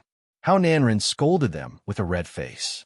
However, he was directly flipped over by a group of people and pressed on the ground. No matter how Hao Nanren yelled, those cultivators refused to let go. Hao Nanren was the sect master of the Jade Dome sect. His profound grade was extremely high, and he wasn't weak. But after all, he couldn't fight against all sides. Especially, he didn't believe that this group of cultivators from small forces would dare to make a move against him. The entire area outside the Forbidden Area was in a hubbub and chaos. At this moment, suddenly there was a loud explosion. Following this, countless bird-type demonic beasts flapped their wings and dyed the sky pitch black. The smell of blood and slaughter began to spread. A terrifyingly powerful dark force emanated from the surroundings. This caused everyone in the surroundings to stop what they were doing and look towards the horizon in shock. The East Wave Sovereign's face turned pale. Not good. The people from the Palace of Gloom are here. Dark Nether Palace. The profound practitioners who stayed behind cried out in shock. Why did the people from Dark Nether Palace attack here? Could it be that they have already occupied Jade Dome City? That's not right. The East Wave Sovereign's expression was solemn as his gaze swept towards the entrance of the Forbidden Grounds. Their goal is to seal the entrance of the Forbidden Grounds and prevent the Imperial Madam from leaving. The profound practitioners panicked. How did they know that the Imperial Madam was in the Forbidden Area? Is there a spy? Suddenly, a scream rang out from the crowd. A profound practitioner was sent flying. Following this, a giant bird beast swooped down from the sky and grabbed onto the profound practitioner's shoulder, lifting him into the air. Under the watchful eyes of the crowd, countless birds and beasts rushed towards the profound practitioner.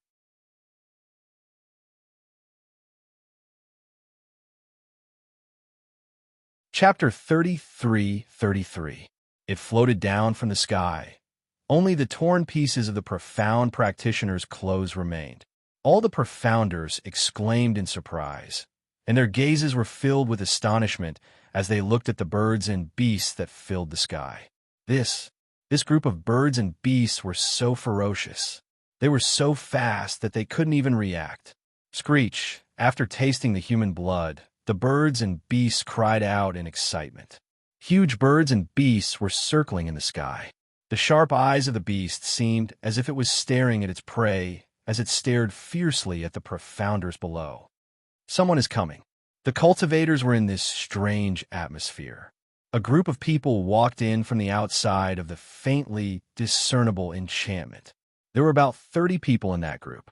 The person walking at the front was a woman in a black robe with an exquisite figure. The woman slowly walked to the entrance of the Forbidden Area and fixed her gaze in the direction of the entrance. Is it here? The woman's voice was seductive.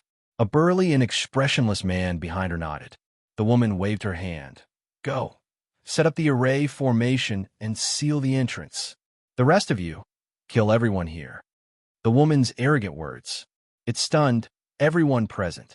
They looked at the clothes of the woman and the 30 people behind her. They were from the Palace of Darkness. Who was this woman? She wanted to kill all of them with just 30 people? Were the people from the Palace of Darkness so arrogant? However, there was no time for everyone to be shocked. As the woman gave the order, the people behind her moved quickly. The birds and beasts in the sky also swooped down. The expressions of the cultivators changed drastically, and they panicked. They started to deal with the people from the Palace of Darkness who had suddenly barged into the forbidden area. They couldn't care less about how Nanrin, who had fallen to the ground. These 30 people were not humans at all. They were corpse puppets. The 60 or so people who stayed behind to guard the place were all profound practitioners who couldn't be considered to be very strong. They had no chance of winning against these corpse puppets. In addition, there were 2 new corpse puppets. They rushed towards the entrance of the forbidden area and started to set up the array formation in an orderly manner. For a moment, the back mountain of the Jade Dome sect was filled with blood. Blood-curdling screams rose and fell. Looking at the 2 majestic undead corpse puppets fiddling with the array formation, the East Wave Sovereign's face turned pale with fright. He immediately looked at Dmo Xian, who had unknowingly hidden in the dark. The secluded Darkness Palace obviously intended to stop Yiqing Luo from walking out of the Forbidden Grounds. What's wrong with His Majesty? Isn't he going to make a move? Instead, he allowed the monster from the Palace of Darkness to set up a formation at the entrance. The East Wave Sovereign could not understand this at all. What on earth was the Overlord thinking? Hearing the miserable screams in his ears, as well as the screams of countless profound practitioners, telling him to quickly flee, he felt a chill run down his spine. The East Wave Sovereign's body was trembling. His hands, which were hanging by his side, suddenly clenched. When he looked up again, his eyes were filled with determination. He strode towards the direction where Dmo Xian was hiding. He took a step forward. Suddenly, an oppressive force attacked him from behind. His wrist was tightly gripped by an extremely strong hand. Immediately after, an ice-cold sensation pressed against his neck. Don't even think about asking the Overlord for help. How Nanrin's cold voice was heard beside his ear. The East Wave Sovereign was stunned as his body stiffened. What are you doing?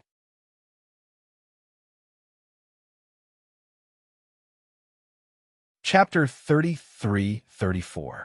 Are you crazy? The East Wave Sovereign's pupils contracted as he roared in disbelief. The Palace of Gloomy Darkness wants to trap the Empress in the Forbidden Grounds because they are afraid that she will affect their plans to invade the East Wave continent. If we really let the Dark Nether Palace form the formation, the entire East continent will be destroyed. How Nanrin grinned maliciously as he tightened his grip on his struggling body. This sect master doesn't believe that without her, the East continent will be destroyed. This sect leader is the sect leader of one of the 4 great sects. Can't you deal with the Palace of Darkness? Generally speaking, Yiqing Luo walked into the Forbidden Grounds. Most likely, he had died inside. He told the people of the Dark Abyss Palace to set up a formation to seal the entrance of the Forbidden Land. It was safer. How Nanrin naturally wouldn't stop them. Looking at the 2 men, they quickly set up the array formation. It was obvious that the formation was extremely complicated. In his heart, he was faintly hoping that Yiqing Luo had not died in the Forbidden Grounds. He did not die, but he could not walk out of the Forbidden Land. It felt like he was trapped in the Forbidden Land until he died. This was true despair. The East Wave Sovereign's face was extremely pale. The sharp blade on his neck had already cut through his skin. The stinging sensation caused him to scrunch up his face. The East Wave Sovereign glanced at the elegant and noble figure in the darkness from the corner of his eye. The blood-curdling screams became increasingly shrill in his ears. There were fewer and fewer profound practitioners from the forces who were still alive. No, he couldn't let the headmaster of Abyss Palace continue like this. No matter what the Overlord was thinking, he couldn't wait any longer. As long as the Palace of Gloomy Darkness knew that Dizun was here, he would definitely not dare to act rashly. I advise you to behave yourself and not play any tricks. How Nanrin threatened the East Wave Sovereign as if he had sensed that something was wrong with the East Wave Sovereign's aura. The East Billow Monarch's eyes narrowed. He raised his hand and grabbed How Nanrin's arm. Then he opened his mouth and shouted towards the direction of the darkness. Emperor, one word came out of his mouth. There was a sharp pain in his wrist. How Nanrin grabbed the East Wave Sovereign's arm. Then he melted the dagger in his hand. You're back. Suddenly, the concealed DMO, Shin, slowly opened his mouth. His voice was very soft, very low. If not for the fact that How Nanrin and the East Wave Sovereign were so close to each other, she probably couldn't even hear the 3 words that floated out of his mouth. And it was precisely because of these 3 words of DMO Shin. How Nanrin's hand that was holding the dagger froze. Not good. The female leader of the Palace of Gloomy Darkness suddenly looked at the entrance of the Forbidden Grounds in fear. She strode toward the 2 undead puppets. Quick, we have to be fast. However, before the woman could finish her words, her coquettish and charming face instantly turned ashen. Bang! In the air, the sound of explosions was deafening. The surrounding air seemed to be squeezing a huge amount of energy. The astral wind suddenly rose and enveloped the entire back mountain. Everyone could feel it clearly. The ground beneath his feet trembled and slowly cracked. The gigantic birds and beasts that filled the sky suddenly let out fierce roars. Another wave of rapid flapping of wings could be heard. Tight and tight. Swish, swish, swish. The birds and beasts seemed to have lost all their vitality and fell from the sky. The dark sky that was covered by the birds and beasts once again regained its original brightness. Well, what's going on? How did these birds and beasts die? All dead. All the birds and beasts died just like that.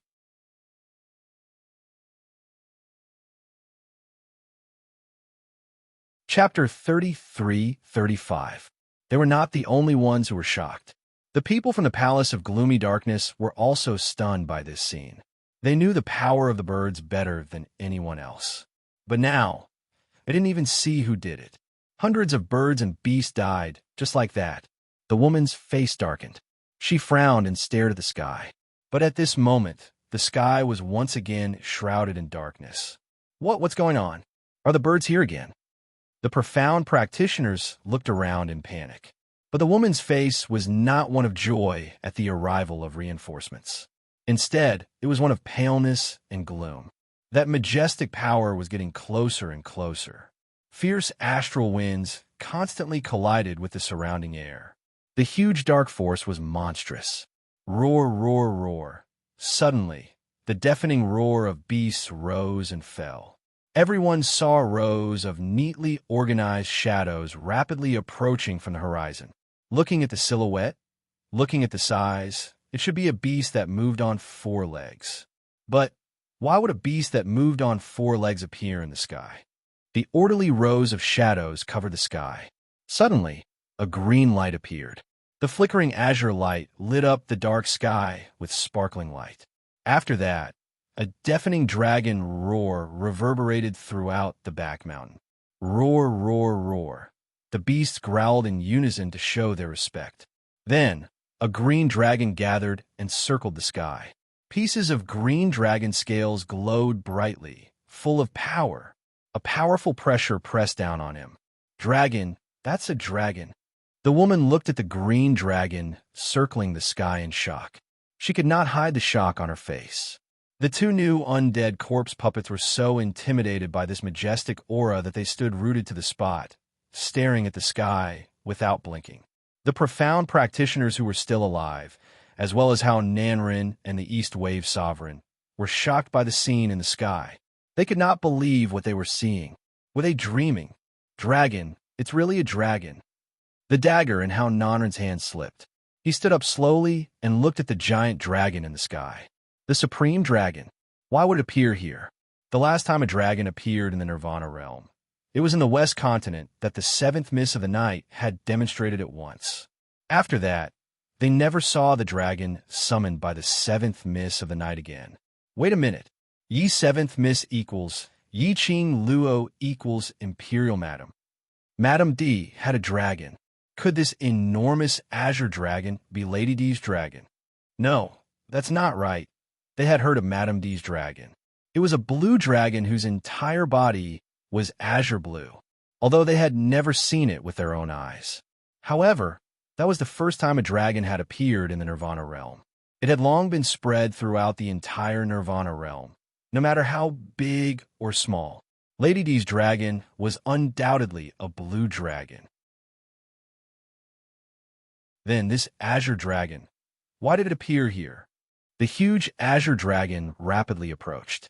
Only then did everyone realize there was a vague figure standing on the head of the azure dragon. Amidst the wild gales, that figure's robes fluttered in the wind, making him look like an immortal. One of the corpse puppets looked at the dazed woman and said, "We're too late." Too late, what does that mean? The woman knew this very well, but she was unwilling to accept it just like that. Just at the next moment, that huge dragon's head pressed towards the woman.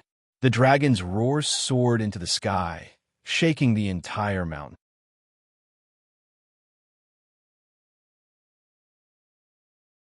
Chapter 33-36. Following the dragon's breath, it sprayed downwards. It brought about a huge sense of oppression. That voice made the East wave monarch, and the surviving cultivators present revealed a joyous expression. As for how Nanrin and those people from the dark forces, their faces turned pale instantly. The lady's petite body swayed uncontrollably as her legs suddenly went soft as she fell onto the ground. This was fear from the bottom of her heart. When the green dragon approached and lowered its head, everyone could clearly see that blazing figure on the dragon's head. It's Madam D. Madam D really came out. Madam D is actually sitting on the dragon. Don't tell me this dragon is Madam D's war pet. The cultivators exclaimed in shock as they discussed fervently. His eyes were filled to the brim with this huge dragon. The young lady's lips curled into a sweet smile. She slowly stood up, even though the green dragon had lowered its body low enough. But to humans, this was equivalent to the height of a 3-story building. Yiqing Luo opened her arms. Her red sleeves fluttered along with the strong wind, like a butterfly's wings spreading out. Her lips curled upwards. Her ravishing face was like a stream of gold, peerlessly beautiful. "Xian, I'm back." She laughed lightly. Her voice was filled with joy. Finishing her words, she leaped. There was no presence of profound energy on her body. Just like that, he allowed himself to fall down as light as a feather. Swoosh! A light breeze blew past. Her body fell into an embrace. The elegant sandalwood scent seeped into her nostrils. Her delicate body, which had been chilled by the astral wind, was blown away. Yiqing Luo's arms hooked around his neck, her eyes filled with smiles. Her sweet voice softly called out to her lover, "Xian, done playing?" DMO Xian's eyes drooped. His deep peach blossom eyes seemed to be plated with light as he gazed deeply at the young lady's face. Yiqing Luo buried her head into his chest, rubbing against it. The game is still going on. How can it be enough? She raised her head again, smiling at DMO Xian. Xian's body is a little cold. Did he wait for me for an entire night? She knew. After she entered the Forbidden Grounds, DMO Xian would absolutely not leave this place. He would be at the entrance, waiting for her. The man looked at the girl in his arms and smiled sweetly. Suddenly, he bent down and gave her a hard peck on her lips. Yiqing Luo hugged his neck tightly as she giggled. "Since Xian is so cooperative, I will reluctantly agree to let you play with me." She purposely dragged out the last word. Her long and narrow eyes curved into a sly arc. She glanced behind her, in the direction of Fox Saint Technique and the other undead puppets. Fox Saint Fa's face turned pale, and his legs turned to jelly as he fell to the ground. He stared at the two people who were hugging each other in shock. You actually really, and in Dizun, how could her fear? It was not just because of the Azure Dragon and the appearance of Immerse. Yiqing Luo came out alive from the Forbidden Grounds and even contracted. The Azure Dragon, which the Palace Lord wanted. Fox Saint Fa already knew about this news last night, but he didn't expect Yiqing Luo could really control the head of the four sacred beasts, the Azure Dragon's sacred beast. Furthermore, she brought the Azure Dragon out of the Forbidden Grounds. This was totally different from what the Palace Lord had guessed. She didn't expect, after Yiqing Luo entered the Forbidden Grounds, Immerse would still be guarding outside the Forbidden Grounds, which meant to say, earlier when she appeared with the undead puppets, Immerse had actually been watching by the side. He didn't show his face and didn't take any action.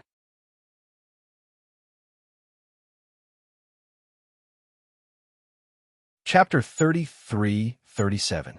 Fox St. Law was shocked as she turned around and stared at the two new type of corpse puppets. The Overlord is here too. Why didn't you say anything? The corpse puppets looked at her calmly. You are the one who brought people to set up the array. You are the second palace master of Secluded Palace. We are only responsible for following orders. Fox St. Law's throat tightened. Her pair of pupils looked at the pair of fairy-like golden boy and jade girl in front of her in horror. Fear gnawed at her limbs and bones. I was still thinking how to lure you out. I didn't expect. You were so impatient, taking the opportunity when I am not around to attack the East Continent. Yiqing Luo wrapped one hand around Immerse's waist, smiling sweetly as she looked at Fox St. Law, the smile on her lips gradually thickening. That's just nice. Then let's settle all of you in one go, and save me trouble later. While she was speaking, her fingertips had already raised the raging glower flame fan. The majestic pressure attacked downwards. Fox St. Law's expression changed again. She could obviously feel it. Since the last time she crossed hands with Yiqing Luo, Yiqing Luo's ability had become stronger again. And stronger not just by a little bit. Beads of cold sweat appeared on Fox St. Law's forehead, because Wolf St. Law died to save her. All this was because of Yiqing Luo. She wanted to kill Yiqing Luo, to seek revenge for Wolf St. Law. She begged the palace master to get an array. She wanted to trap Yiqing Luo in the Forbidden Grounds, forever unable to leave the Forbidden Grounds. But she had neglected. This piece of Forbidden Grounds was originally Azure Dragon's slumber. How could the array trap Yiqing Luo, who had a contract with Azure Dragon? Fox St. Law's face was ashen. Imperial Madam, Imperial Madam. Suddenly, not far away, East Wave Monarch, who had struggled free from Hao Nanren, rushed towards Yiqing Luo's direction. East Wave Monarch's face was filled with joy and pleading. Imperial Madam, please save the East Continent. That bunch of monsters from Secluded Palace are about to invade the East Continent's territory. To East Wave Monarch, Yiqing Luo was the savior. Seeing Yiqing Luo coming out of the Forbidden Grounds, and in such a flashy manner, riding on a huge dragon, it was as though he had seen hope. Yiqing Luo was the hope of the East Continent. Yiqing Luo heard East Wave's monarch's voice, and her vision fell onto him. I will settle it.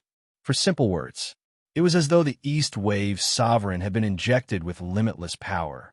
He bent his waist and bowed deeply towards Yiqing Luo's direction. When he lifted his waist again, he returned to his calm and majesty as the ruler of a country. Since he chose to believe in Yiqing Luo, he would no longer hesitate. What he needed to do was to settle all the factors which would disturb Yiqing Luo. Furthermore, he would try his best to complete the conditions which he had promised Yiqing Luo previously. The East Wave sovereign decisively called out to the 20 or so cultivators who were still alive. They quickly restrained the stunned man behind him. Hao Nanren's behavior today.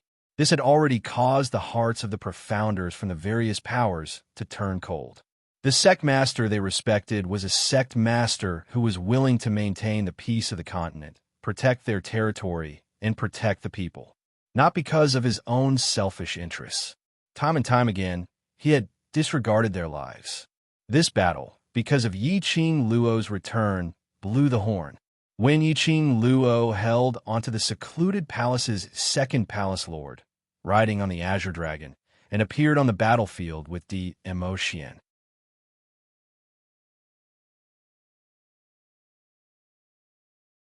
Chapter 33-38.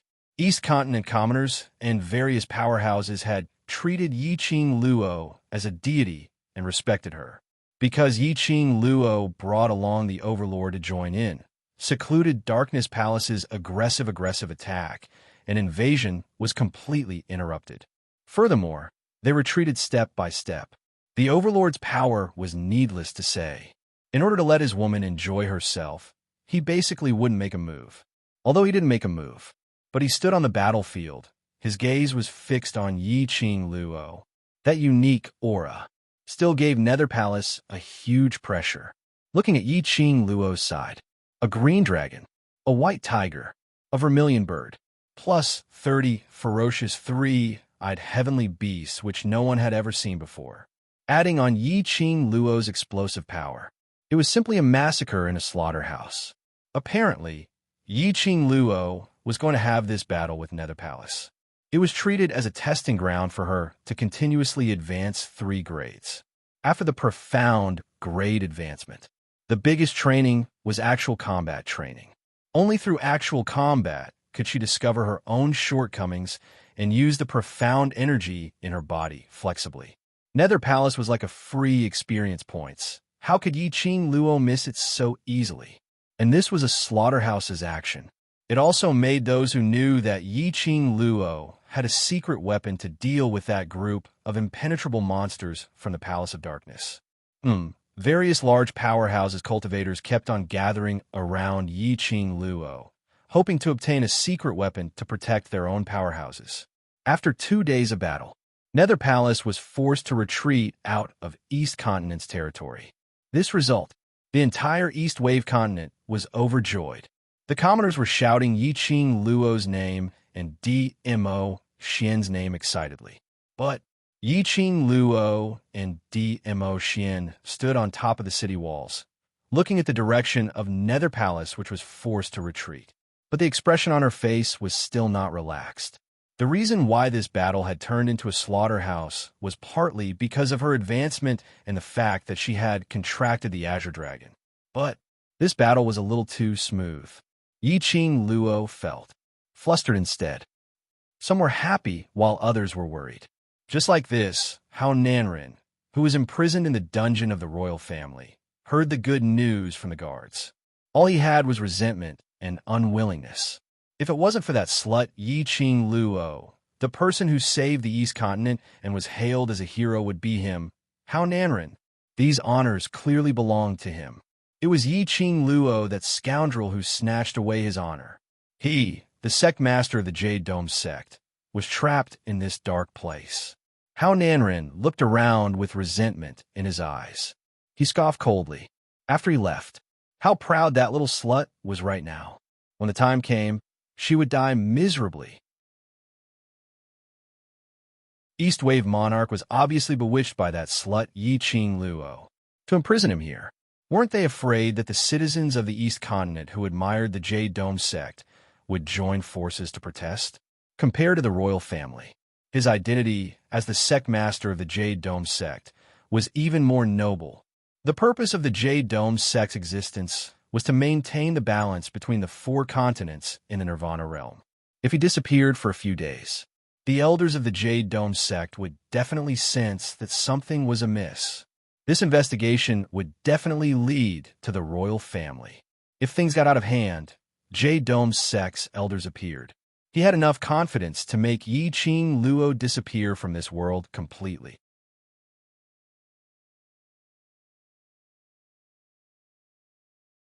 Chapter 33-39. Suddenly, an ethereal and cold laughter sounded in How Nanren's mind. That laughter was full of ridicule. How Nanren's expression changed, and he quickly looked around. Who is it? Who is it? His movements attracted the attention of the two guards guarding outside. The guard walked in and looked at Hao Nanren. He shouted angrily, "If you don't want to be whipped, behave yourself." After saying that, the two guards stood at the bars of the dungeon and continued to chat. "Stop looking, you can't see me." The voice rang out again. Hao Nanren's pupils constricted. He looked at the two guards who were leaning against the bars of the dungeon and chatting. Their expressions were the same as usual. Obviously, they did not hear this sudden voice at all. Hao Nanren calmed himself down and walked to the corner of the dungeon warily. The dignified sect master of the Jade Dome sect has fallen to such a state. How pitiful! The cold voice seemed to be regretting something as it clicked its tongue and chuckled. Hao Nanren's face darkened, and he asked angrily in his heart, "Who are you? What's your motive for looking for me?" The cold voice chuckled again. The illusory laughter seemed to come from all directions. "Do you think that the current you still has something that can be used by this empress?" The cold and gloomy voice mocked without holding back. Hao Nanren, who had always been conceited, could not tolerate someone looking down on him. "Since I have no value, why are you looking for me? I just feel that the sect master of the Jade Dome sect is a little ridiculous, so I couldn't help but laugh." The cold voice was full of sarcasm. Hao Nanren was furious and his eyes widened. "Get lost! He! Ha ha!" Hao Nanren became more and more furious. That voice was like a demonic voice that kept ringing in Hao Nanren's mind. Bit by bit, it tortured Hao Nanren's psychological defense. Hao Nanren had a splitting headache from the laughter. He hugged his head tightly with both hands and finally gritted his teeth as if he had surrendered. "What exactly do you want?" His submission made the cold voice very satisfied. The cold voice did not continue laughing. Instead, it chuckled and said, "The sect leader of the Jade Dome sect is still dreaming that there will be an elder of the Jade Dome sect or an elder of the sect coming to save you. I really think that you are foolish and naive." Hao Nanren's expression froze. "What do you mean?" "Your families, the next successor of the Jade Dome sect that you hid has already been brought into the palace by the East Wave Sovereign." The cold voice chuckled in a low voice. It seemed to be mocking him, but it also seemed to be pitying him. Hao Nanren's body stiffened, and his eyes widened in shock. "The next successor is here, especially when he is controlled by the East Wave Monarch. Do you think that the elders of the Jade Dome sect who have long wanted to divide your forces will miss this opportunity?" The cold voice was still explaining the current situation to him in his mind. "So, are you still hoping that the elders of the sect will find out that you've been imprisoned and rush over to save you?" When the last word was uttered, Yi Zichen's expression changed. Hao Nanren clenched his fists. No, it couldn't be like this. He had clearly hidden that brat very well. How could he be taken away by the royal family? In his heart, he kept brainwashing himself not to believe the words of this mysterious person. However, there was a voice in his mind telling him.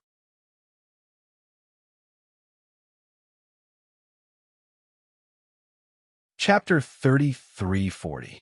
In the end, Hao Nanren knelt down weakly. He hugged his head and asked softly, What should I do?"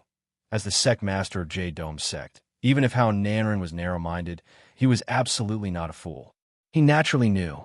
The appearance of this sinister voice was definitely not as simple as watching him make a fool out of himself. To be able to silently appear in the dungeon under such tight supervision, and to be able to converse with him without being detected by the guards. It showed how powerful the owner of this sinister voice was. This person would find him, which meant that he still had some value. And it also meant that this person had a common enemy with him. But Hao Nanren couldn't guess. Was this person's motive the East Billows royal family or Yi Qing Luo? No matter which one it was, they were all his targets for revenge. Do you want revenge? The sinister voice laughed coldly. Hao Nanren clenched his fists. Yes. Not only did he want revenge, he also wanted to protect his Jade Dome sect. Jade Dome sect could only belong to him alone. No one else could even think of touching it.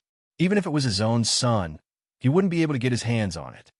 I can help you to walk out of the dungeon, but the rest will depend on what you do. The sinister voice laughed. That's right. that son of yours is hidden very well by the royal family. If you want to find him, you have to put in some effort." How Nanren's eyes flashed as a vicious glint flashed past his eyes. He had to find a son who had the mark of the next sect master of Jade Dome sect. Otherwise, once that child had a chance to make a comeback, he would absolutely not let him off. If it wasn't for the child who had the God Emperor mark, once he died, Jade Dome sect would be affected. Otherwise, he would have strangled the child to death the moment the God Emperor mark appeared. He was the sect master of Jade Dome sect. That child had seen him kill his mother with his own eyes. That child had always hated him. He was clearer than anyone else. So he absolutely had to find that child. "What do you need me to do?" How Nanren asked gloomily. The sinister voice laughed coldly. "Do you think you have any value for me to make use of? I don't believe that you will help me unconditionally."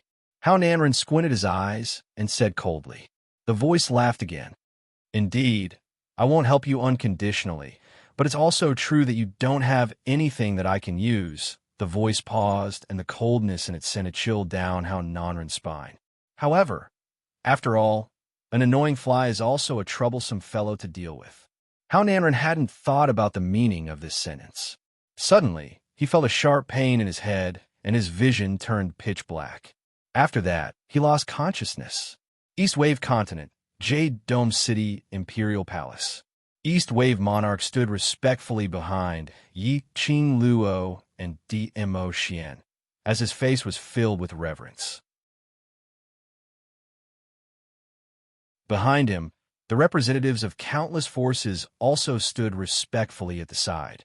The East Wave Monarch said happily, "It's all thanks to the help of Emperor Madam and Di Zun that the East Wave Continent is safe. On behalf of all the people of the East Wave Continent, I thank Emperor Madam and Di Zun." The row of representatives behind him respectfully knelt down and expressed their gratitude in unison. Although Yi Qing Luo had a bad premonition. But looking at the people of the East Wave Continent, they were all immersed in the joy of this victory. She didn't have any concrete evidence.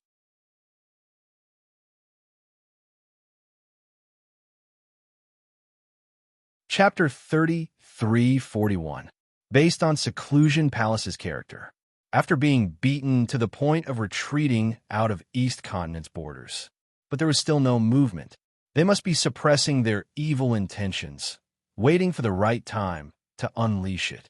She absolutely could not let her guard down. Yi Qing Luo leaned on Dmo Xian's arm as she smiled at the crowd behind her. "Monarch and I are merely making a deal. You've completed my request, and I'll settle Seclusion Palace for you. There's no need to thank me." No. Imperial Madam's request is for the sake of East Continent. After East Continent Monarch found the God Emperor's imprint, the future successor of Jade Dome sect, he completely understood why Yi Qing Luo would raise such a request. Even for him, who was in a high position, he couldn't understand. How could How Nanren be so heartless to hurt his own flesh and blood, the descendant who would take over his position as Jade Dome sect master in the future, just to protect his position as sect master? By right, shouldn't he be nurtured from a young age to protect Jade Dome sect in future? But How Nanren trapped the boy in the secret room and restrained him with iron chains. He used various humiliating methods to drive the boy crazy. If it wasn't for the fact that the boy was quick-witted and acted dumb, enduring the humiliation, probably now, he couldn't even keep his limbs and had become a cripple. Luckily, he was able to save him in time. As long as the boy recuperated properly, he would definitely regain his health in time. This boy definitely had a grudge against Jade Dome sect and his own father. Imperial Madam asked him to bring the boy back to teach him personally. Then when the boy grew up, she would let him become Jade Dome sect master openly. She hoped that East Continent royal family and Jade Dome sect would be on good terms. Because he had suffered too much since he was young, the boy would know how to be grateful. It's all in the past. Let's not flatter each other anymore. Yi Qing Luo waved her hand. She thought for a moment and decided to remind them, Seclusion Palace has always been sinister and cunning. They have lost this battle completely and will definitely find a chance to counterattack. It's better for everyone to be more alert during this period of time. East Continent monarch heard the deeper meaning in Yi Qing Luo's words, and his expression congealed. Thank you, Imperial Madam, for your reminder. Yi Qing Luo, East Wave monarch, and various powerhouses' representatives exchanged some conventional greetings and instructed them to take note of some small matters. Just as he was speaking, Yi Qing Luo's expression changed slightly as her originally smiling long and narrow eyes suddenly squinted. Imperial Madam, what's wrong? The East Wave sovereign was always good at reading people's expressions. He immediately asked worriedly. The East Wave continent had already regained its peace. However, the East Wave sovereign's heart was still a mess. Yi Qing Luo's emotions. It was highly possible that it was related to the lifeline of the East Wave continent. Yi Qing Luo lowered her eyes as her fingertips gently caressed the profound phoenix ring. Then he glanced sideways. His peripheral vision collided with Di Xian's. Her prey had taken the bait. Yi Qing Luo and Di Xian looked at each other with a smile and immediately stood up. The two's actions stunned everyone present, including the East Wave sovereign. The East Wave sovereign came to his senses and stood up as well. My Lord Emperor, Madam Emperor, what's wrong? It's nothing. Yi Qing Luo's long and narrow eyes were deep, some small private matters that need to be settled. She held onto Di Xian's hand, and under everyone's startled gazes, they walked out of the palace.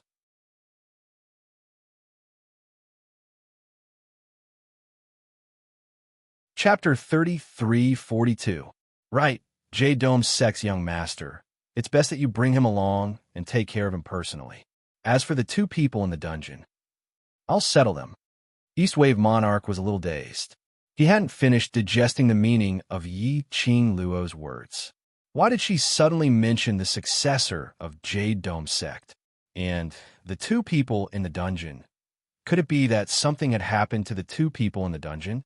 East Wave Monarch was an intelligent man. No matter how many questions he had, he wouldn't voice them out now. He kept replying to Yi Qing Luo's instructions. Then he dismissed those powerhouses' cultivators. He rushed to the palace of the successor of the Jade Dome sect. In the dungeon, when Yi Qing Luo and Di Xian appeared together, it caused a huge commotion. Yi Qing Luo raised her hand to stop the guards' enthusiasm. The two of them walked quickly into the dungeon and walked towards Hao Nanren's cell door. The guards opened the chains attentively. If Overlord and Imperial Madam want to interrogate the prisoner, just let us bring him over. Why did you come over personally? Yi Qing Luo didn't say a word as she walked straight into the dungeon. Her gaze fell onto the corner. A man dressed in a prisoner's uniform curled up on the ground, as though he was in deep sleep. The guard said attentively, Imperial Madam, don't worry. J-Dome's sect master fell here after a bout of madness and hasn't moved at all. Hasn't moved?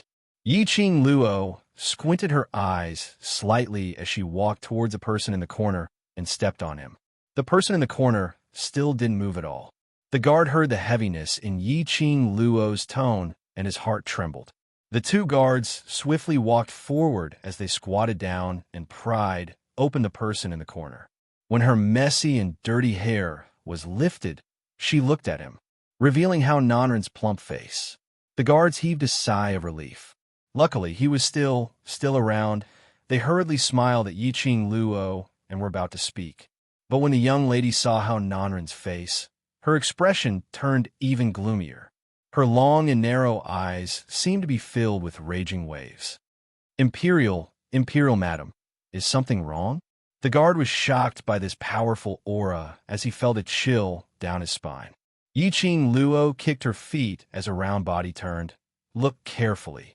The guards suppressed their fear and stared at Hao Nanren carefully. One of the guards suddenly turned pale. He's dead. Right, dead. The rotund man, lying on the ground, was no longer breathing. The guard was stunned as he raised his head in puzzlement and looked at Yi Qing Luo. He hoped that Yi Qing Luo could give him an answer. Why did he suddenly? The sect master of the Jade Dome sect was dead. They had been guarding the entrance of the dungeon. How did the sect master of the Jade Dome sect die?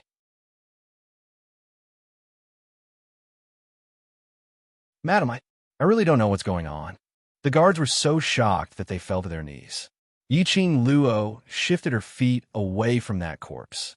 She looked at DMO Xian and curled her lips slightly. If we rush over now, will we be able to catch up to the most exciting part? Yes. DMO Xian gazed deeply into her eyes. Yiqing Luo held onto DMO Xian's arm and turned to look at the guards kneeling on the ground. You don't have to blame yourselves. This person is not Hao Nanren. Not sect leader Hao. The guards were stunned and stared at the corpse on the ground. This face, this figure, no matter how they looked, it looked like Hao Nanren. In this world, was there anyone who had the same figure as Hao Nanren?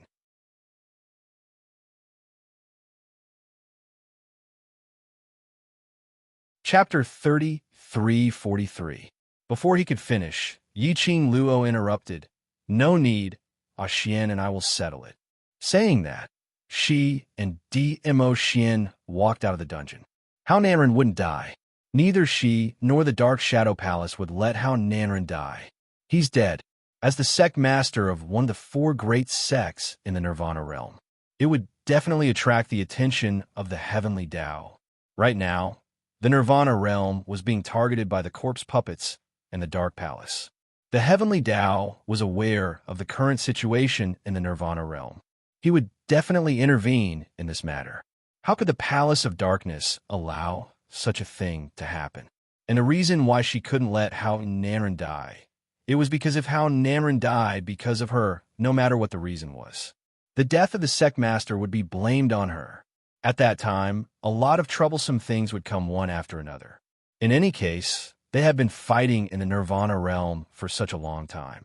There was no response from the upper realm and the heavenly axiom. Rather than relying on the heavenly Tao, it was better to rely on oneself. Therefore, she did something to Hao Nanren's body very quickly. It was also commonly known as recycling. While the East Billow Sovereign was imprisoning Hao Nanren in the dungeon, based on his experience fighting against the Palace of Darkness for such a long time, Yiqing Luo had long guessed that over at secluded Darkness Palace's side, they would definitely repeat the same old trick, starting from the enemies around her. The enemy of my enemy is my friend. The Dark Ghost Palace made use of this to their advantage. So Yiqing Luo might as well beat him at his own game. The Palace of Darkness wanted to use Hao Nanren's hatred to distract them and attract everyone's attention. Then, she would use Hao Nanren as bait to lure out the people behind the Palace of Darkness. Although Yiqing Luo wasn't sure, the person who came to help Hao Nanren would be the person behind the scenes of the Dark Palace. But one thing was certain. This person definitely had an important position in the Dark Nether Palace. As long as he followed this clue and caught the person behind the scenes of the Dark Palace, he would be able to do so. All the future that the gloomy palace had imagined would be for naught. She had sealed most of Hao Nanren's meridians with needles. The current Hao Nanren probably couldn't even defeat a low-level, profound practitioner. In addition, in Hao Nanren's body, she placed a goo worm that Miao Yi had given her. According to the Mother Goo's reaction, Yiqing Luo was able to differentiate Hao Nanren's position very quickly. Everything was indeed as Yiqing Luo had planned. Following the Mother Goo's response, Yiqing Luo and DMO Xian quickly arrived at a place outside of East Continent's borders. This was a huge palace built of green bricks that seemed to have existed for a very long time. An extremely dense yin-chi floated above the palace. Yiqing Luo's slender brows creased slightly. This place, why does it look so strange? Why don't I remember there being such a palace at the border of the East Wave continent? In the past, there really wasn't. DMO Xian caressed her fine black hair. There was none in the past, but now there was. Who could build such a palace in such a short period of time? Moreover, this palace looked extremely old. How could he not see that it was a newly built palace? Hao Nanren is in the palace. Could it be that this palace is an illusion created by the Palace of Darkness? Yiqing Luo asked shamelessly. If it was really an illusion of the Dark Palace, then it would be a little tricky. An illusion of the palace had the owner's consciousness. If she and DMO Xian were to get so close to each other,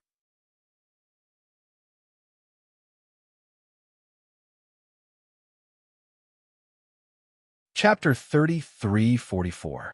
This would also expose their tracks. It's indeed an illusionary palace. Dmo Xian looked at the young lady's burning gaze as his thin lips curled into a smile. Does Lil Luo want to go in? Yiqing Luo held his palm as she smiled. Xian can bring me in, right? Dmo Xian would ask in this way. He must have thought of a way to enter the palace without getting hurt. Dmo Xian's eyes drooped as his deep pupils gazed deeply at his wrist, at that fair and tender little hand. If Lil Luo wants to go in, I can bring you in. Yiqing Luo's smile had yet to widen. However, the man suddenly held her hand. His fingers tightened as his arm exerted strength. Her body was brought into Dmo Xian's arms. The scorching temperature infected Yiqing Luo. The man's husky magnetic voice was heard beside her ear, but, Lil Luo, what are you going to use to bribe me to bring you in? You. Yiqing Luo's cheeks turned hot as she widened her eyes and stared at Dmo Xian. But the moment she raised her head, she met with Dmo Xian's deep and watery peach blossom eyes. That brilliant and colorful light. It was so bright that it made her heart tighten uncontrollably as it palpitated faster. This man, he really didn't let go of any chance to flirt with her. Yiqing Luo's pink lips rose as her long and narrow eyes curled into a watery arc. She laughed softly as she cooperated with him and said what he wanted to hear. I'll use myself to bribe you. How about that? Dmo Xian's eyes were filled with smiles as his palm held the back of the young lady's head as he suddenly bent down and kissed her lips. It was just a very light kiss before he left her lips. Let's collect the interest first. He laughed lightly as he released the back of her head and held her little hand in his large palm. Let's go. Yiqing Luo regained her senses from the beauty. She actually stood in the palace. What the heck? Wasn't she just standing outside the palace? Why did she come in? Could it be? Earlier, when Dmo Xian was kissing her, brought her into the palace? Did he need to be so mysterious?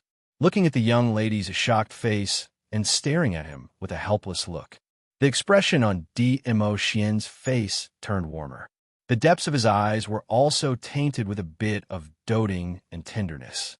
Let's go find Hao Nanren. To be able to make such a big scene in the palace, I think that person must be the palace master of Gloomy Palace. Yiqing Luo pulled Dmo Xian's arm and spread out the mother beast in her hands, following the mother beast's reaction, searching for Hao Nanren's direction.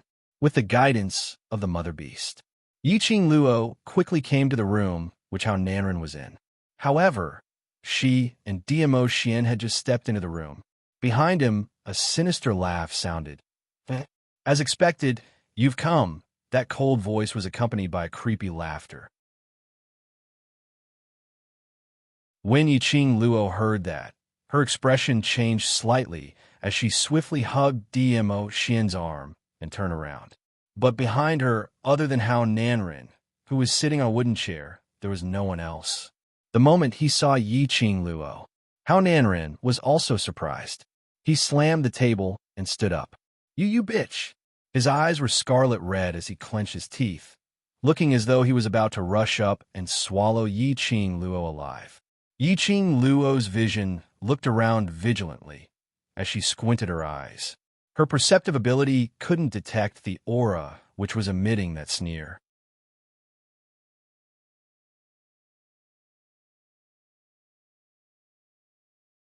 Chapter 3345.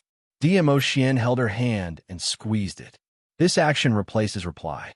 Yiqing Luo's eyelashes trembled slightly. Dmo Xian's meaning was, there was indeed a fourth person other than Hao Nanren. Yiqing Luo's heart suddenly constricted. She had already advanced to Sky Profound 4th grade. She couldn't sense the presence of the fourth person. It showed how powerful that person was. You slut! How did you know that I'm here? Hao Nanren bellowed in exasperation. And what on earth did you do to me? Why is it that I have no way to utilize the profound energy in my profound jade heart? Are you the one who did it? Hao Nanren howled hysterically. It didn't even attract Dmo Xian and Yiqing Luo's gazes onto him. This made Hao Nanren feel that Yiqing Luo totally didn't put him in her eyes. In fact, Yiqing Luo indeed didn't put him in her eyes. Yiqing Luo's thoughts were all on that powerful and mysterious person who couldn't be seen. Slut. In this place, I'm not afraid of you at all. Hao Nanren was flustered as he rolled up his sleeves and pounced towards Yiqing Luo's direction. He hadn't finished his furious howl. DMO Xian raised his hand slightly. A burst of majestic, profound energy sent Hao Nanren flying out. Yiqing Luo half squinted her eyes as she slightly raised her head, as her lips curled into a faint cold smile. Since we will enter the palace, it is within your expectations. Now that this is your territory, do you still not dare to show your true face? She intentionally suppressed her voice to be extremely calm. Her words were filled with provocation towards that mysterious and powerful person. When DMO Xian indicated that there was indeed a fourth person in this room, Yiqing Luo knew that she and DMO Xian had fallen into a trap. That person in the dark had long known that they would come to the palace. Or rather, just as she intended to make use of Hao Nanren to beat him at his own game, to use him as bait to attract the mastermind of Secluded Palace. The person in the dark also beat them at their own game, using Hao Nanren as the bait to lure them. Whereas she and DMO Xian had changed from the hunter to the prey. That person lured her and DMO Xian into this palace. Definitely, he already had a way to deal with her and DMO Xian. The current situation, it was unrealistic for them to leave this palace. He might as well take the initiative to attack. First, he had to figure out who this mysterious and powerful person was. Hearing Yiqing Luo's words, Hao Nanren's angry face froze. Little bitch, what do you mean by that? What do you mean that it was within expectations that you would find me? Finally, Yiqing Luo shifted her gaze onto Hao Nanren. The smile in her eyes was tinged with sympathy and pity. You actually don't know. But that's true. With the intelligence of the J-Dome sect leader, even if he was sold, he would still happily count the money for the other party. What did you say? Hao Nanren's expression darkened. Isn't that simple? You are nothing more than bait that he used to lure me out. Yiqing Luo's lips twitched in ridicule. Don't tell me you really think that Secluded Palace's people will save a useless trash like you? Little bitch, don't even think of instigating this sect leader. Hao Nanren clenched his fists tightly. Ha ha ha ha. That sinister laughter rang once again.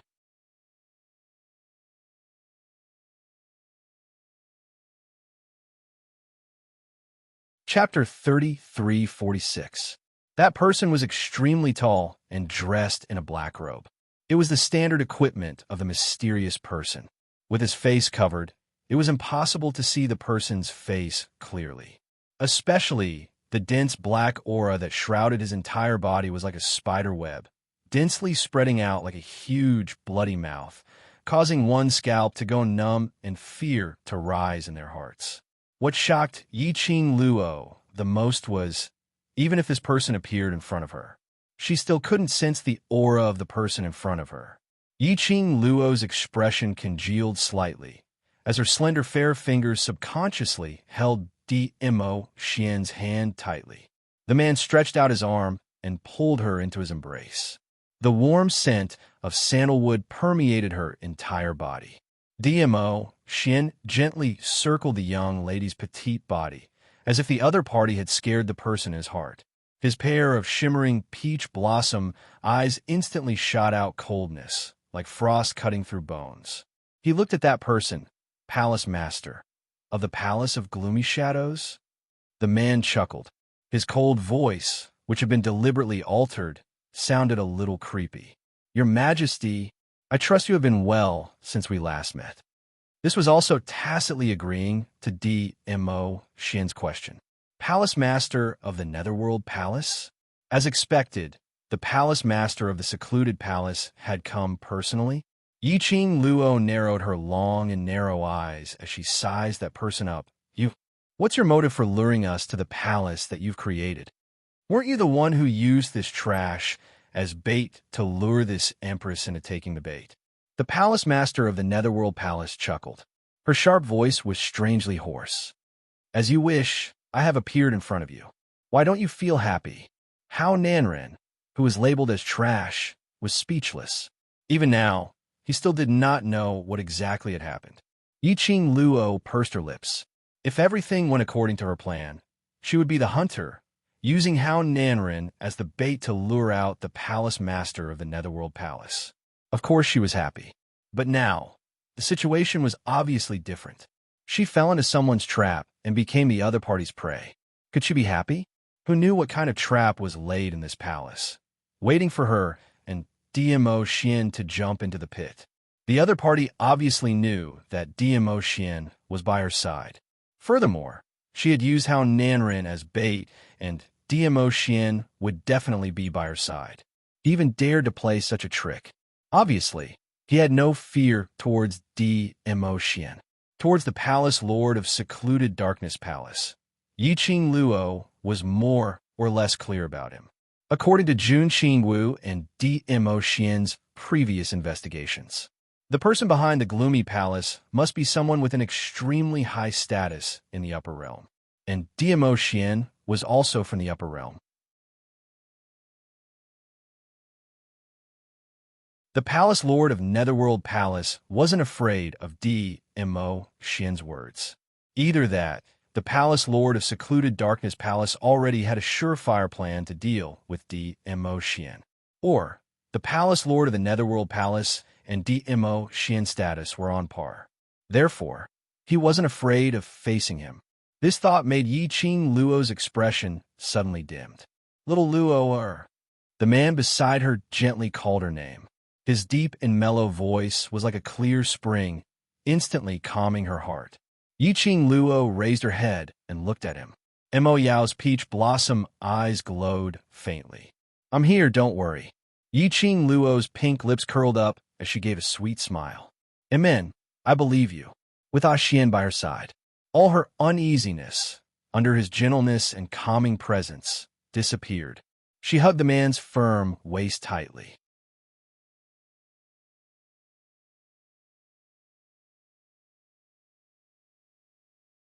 Chapter 33:47. Yiqing Luo's slender brows creased slightly as her vision swiftly followed the direction of that aura. Coincidentally, it met with the palace lord's eyes. That's right, it was his eyes. That black cloak was shrouded in, making one unable to see his real eyes. It was like a black whirlpool, constantly surging violently. His sharp gaze was burning. That gaze was indeed scorching. What was going on? Why did the palace lord reveal such a gaze to her? Just like, what evil deeds had she done to let him down? But the palace lord didn't give her a chance to think deeply. The palace lord's eyes were once again shrouded in the cloak. Miss Yi. The palace mistress of Ethereal Palace deliberated over Yiqing Luo's form of address, as she gave a low chuckle. I heard that Miss Yi is exceptionally intelligent. This palace would like to hear. Miss Yi, what is this palace's motive? Yiqing Luo's slender brows creased even tighter. The palace lord continued to smile. If you guess correctly, I will let you leave. How about that? The Lord of Abyss Palace's vision was fixed on Yiqing Luo. This gaze made Yiqing Luo feel uncomfortable all over. This palace lord, what on earth did he want to do? Why did she feel that his gaze had a strange feeling, like familiarity, like resentment, or like he was extremely displeased with her actions? All sorts of complicated emotions made Yiqing Luo slightly puzzled. Why did she feel that the palace lord seemed to know her? No, impossible. If she knew this kind of person so powerful that he was standing in front of her, if she couldn't sense such a powerful figure, it was impossible that she didn't know him. Her waist was suddenly held by a strong and powerful arm. The man pulled her behind him. His tall and straight body blocked in front of her, and also blocked the palace lord's vision. DMO Xian's dark peach blossom eyes seemed to flash with biting cold as he looked coldly at the palace lord. If I want to bring my wife away, do you think you can stop me? Their gazes collided. The surrounding air seemed to have condensed. Yiqing Luo could even feel that in the air there was a shapeless qi wave constantly surging, revealing a strong, murderous aura. Lord Dizun is really confident in himself. The palace master of the secluded palace sneered and suddenly raised his right arm. Yiqing Luo's expression changed. Ah, Xian. DMO, Xian's arms tightened and a transparent barrier blocked in front of the both of them. In the surroundings, the luxurious palace slowly turned into a black aura, gradually distorting and dissipating. Gradually, it turned into an abyss that resembled hell. The black aura was twisting bit by bit. It formed another scene. Weeds grew everywhere, and the air was filled with the smell of plants that had been corroded, giving off a gloomy and horrifying feeling. At this moment, a powerful airwave turned into a hurricane and collided with DMO Xian's barrier. Yiqing Luo was in Protector Mo Xian's arms as she opened her eyes and surveyed the surroundings. It was a desolate graveyard. It was impossible to tell how old this tomb was. The oppressive atmosphere made it difficult for people to breathe. How Nanren, who was sitting on the chair, saw this scene and was so scared that his legs turned into jelly. Where is this? Didn't you say that you will help me take revenge? Why? How Nanren was listening to the conversation between Yiqing Luo and the palace lord of the secluded palace. He more or less understood some of the words.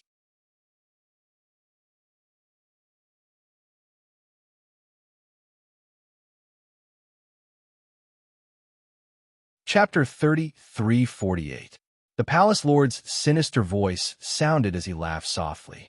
His laughter was ethereal, making one's scalp go numb.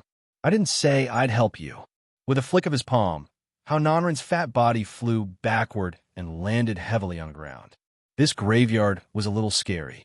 The ground was filled with broken limbs and countless bones. How Nanren's fall had broken bones all around. The sharp bones pierced directly into How Nanren's body. It was so painful that How Nanren's features twisted as he screamed miserably. If it wasn't for the fact that under such a situation, if you died, it would be very difficult. I really don't want to keep you alive. The palace lord's tone was filled with impatience. Finishing his words, he placed his vision on Yiqing Luo. Miss Yi, I'll give you one last chance. Are you going to guess or not? That tone seemed as though he was teasing his prey. It made Yiqing Luo's slender brows creased into a bundle. The palace lord's motive. Even if she knew, she didn't want to answer. DMO Xian's thoughts were the same as hers. The moment the palace master of secluded Darkness Palace finished speaking, DMO Xian had already held onto the young lady's waist tightly as he leapt up. His purple robe fluttered as the patterns on it seemed to be sparkling brightly. The icy cold profound ray was sharp and valiant as it headed straight towards the palace lord's face. His eyes were sealed in ice for thousands of miles. His entire body was emitting a strong flame which contained a shocking, murderous intent. Ah Xian. Yiqing Luo hugged DMO Xian's waist tightly as she was stunned by the flame emitted from him. This DMO Xian, as compared to the past times, it made one's heart tremble. This was the first time she saw it. DMO Xian's arm hugged her tightly as his deep voice was still as gentle as usual. It's all right. Close your eyes, and it will end very soon. Only, this gentleness made Yiqing Luo's heart suddenly felt a tightness. She pursed her lips as she grabbed DMO Xian's arm tightly. Wait a minute, Ah Xian. You want to kill him? DMO Xian's eyes drooped as his deep peach blossom eyes stared deeply at her face. You don't wish for me to kill him? That tone seemed to be a little grumbling. Yiqing Luo. Surely he wasn't jealous again? It's not that I don't want you to kill him. It's just that I find it a little strange. Yiqing Luo shook her head, knitted her brows, and hesitated. The palace lord of the secluded Darkness Palace used a trap within a trap to lure us here, so it's impossible that he didn't take any precautions. I know, Ah Xian, you're very strong, but the other party is also from the upper realm. I'm worried that he might have some conspiracy against you. Ha! Behind him, The sneer of the palace master of the Netherworld Palace could be heard. Apparently, he had heard Yi Qing Luo's words. Miss Yi is indeed smart. Indeed, I couldn't have lured you all here so simply, Yi Qingtang said. The palace master of the Netherworld Palace's voice was cold and sinister, even though he was covered in a black cloak. Yi Qing Luo could feel that under that cloak, there was an eerie and sinister aura. Unfortunately, I discovered it too late. The palace lord of Netherworld Palace sneered in disdain as his cold eyes looked at Dmo Xian, who had stopped his attack because of the young lady's obstruction. So what if they found out? Ever since Dmo Xian made his move, Dmo Xian had already fallen into his trap. The palace lord of the Netherworld Palace's words made Yi Qing Luo's expression congealed as her heart thumped. What did he mean by this? The next moment, the palace lord of the Netherworld Palace gave her the answer. She saw the palace lord of the Netherworld Palace giving a cold laugh as he waved his black robe, following the movement of a burst of black qi. Ka.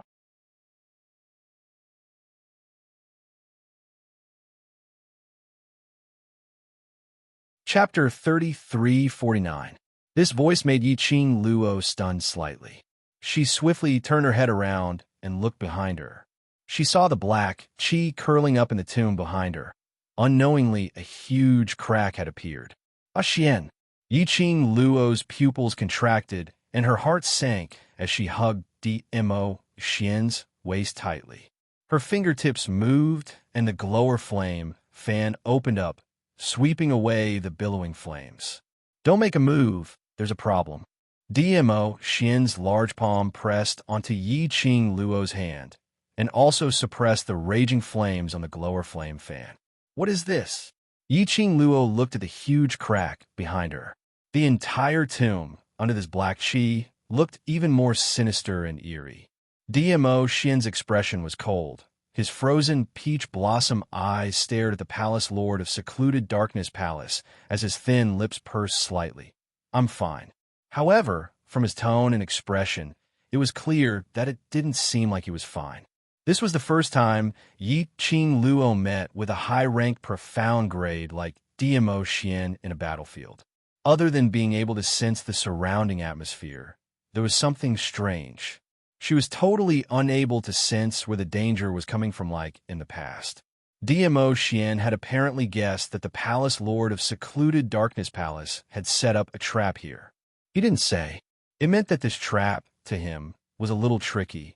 Yi Qing Luo pursed her lips as she clutched Dmo Xian's sleeve tightly. At this moment, she hated herself. Her improvement was still too slow. She kept saying that she wanted to walk side by side with Dmo Xian. But after such a long time, she was still unable to get close to Dmo Xian's height. All along, it was Dmo Xian who stood in front of her unconditionally, protecting her, helping her to sweep away everything. But now, she couldn't even help Dmo Xian with a little bit of help. There was a high possibility that she was a burden. Even though Dmo Xian's attention was focused on the palace lord of secluded darkness palace. But the young lady's depressed mood was still clearly felt by him, and he could clearly see through the young lady's thoughts. He lowered his eyes and caressed the young lady's head as he spoke warmly. You're already great, and you're not a burden. As long as you're by my side, that's enough. His warm words of love were like a hot spring, soaking into Yi Qing Luo's heart. Her eyelashes fluttered, and her arms tightened around him. You're still talking about love when you're at death's door.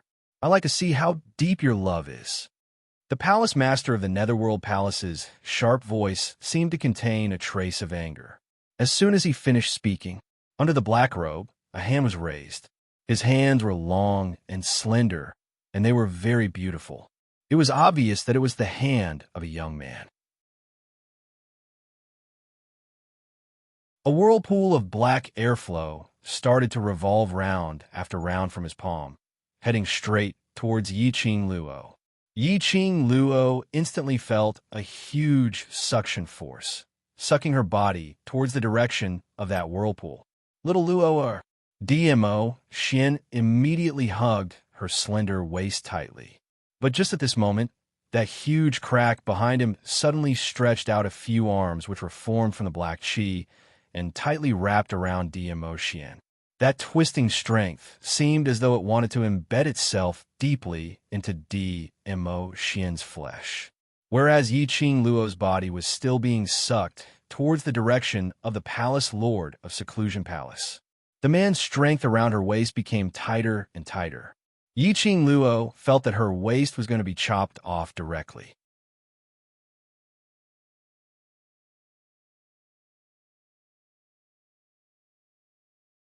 Chapter 3350.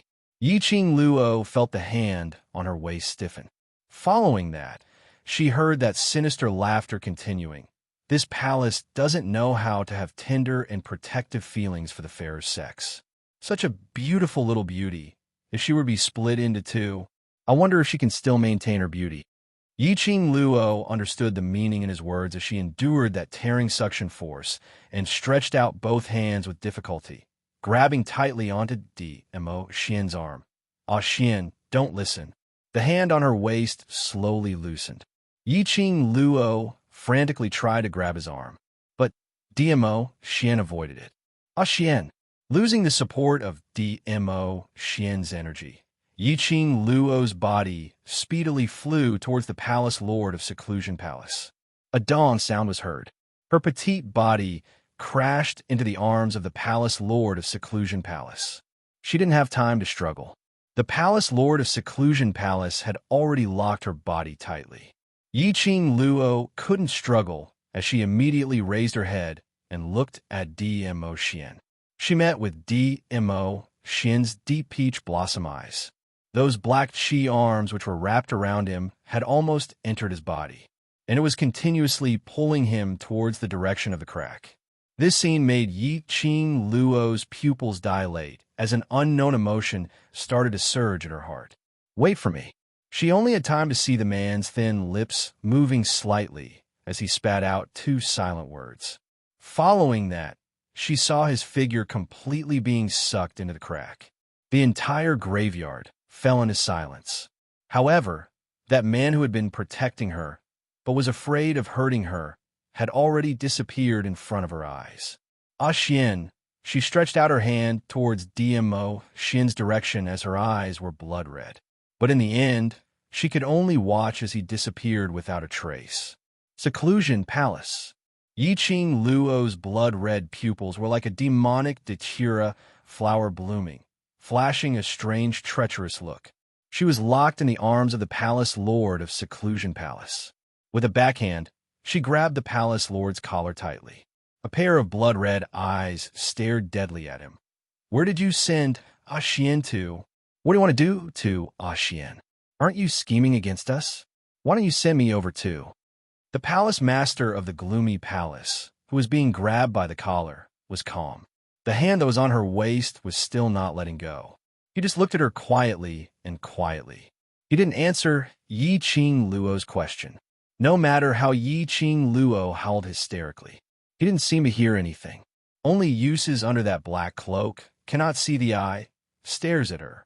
After Yi Qing Luo vented her frustrations, he didn't get a response. Gradually, he calmed down. Only then did she realize that she was very close to the palace master of the Netherworld Palace. She was so close that she could smell the cold air of the palace master of Secluded Darkness Palace. The eyes under the black cloak gave her goosebumps. Those who didn't know better might think that the palace master of Secluded Darkness Palace was secretly in love with her. He wanted to take advantage of her and admire her beauty. For some reason, at this moment, Yi Qing Luo seemed to have seen a trace of familiarity from the Palace Lord of Seclusion Palace. However, she couldn't remember when she had interacted with the palace head of the Secluded Darkness Palace. Miss Yi, the palace master of Gloomy Palace, who had been silent for a long time, suddenly called her name. Yi Qing Luo's expression turned cold as she loosened her grip on his collar. What motive do you have? If your target is me and Ah Xian, then wouldn't it be better to send me over to Ah Xian?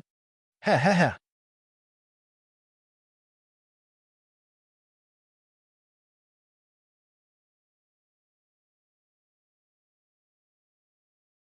Chapter 33:51. Who said my target is you and the Overlord? The minute the Palace Lord said that, Yi Qing Luo's expression turned cold. Her brows creased as her eyes were filled with doubt. The Palace Lord suddenly increased the strength in his arms, pulling the young lady's petite body closer into his arms. Looks like Miss Yi is unable to guess my intention. In this way, you are destined to stay by my side. The unfamiliar male breath made Yi Qing Luo's expression turn extremely ugly. She struggled to break free from the Palace Lord's restraint. Her face was filled with disgust. Don't say it as though you have some improper thoughts towards me. Aren't you afraid of losing your Palace Lord's face by saying it so ambiguously? The Palace Lord didn't continue to hug her, allowing her to break free. After hearing the disgusting words from the young lady, the pair of eyes under the black cloak started to show traces of chilliness.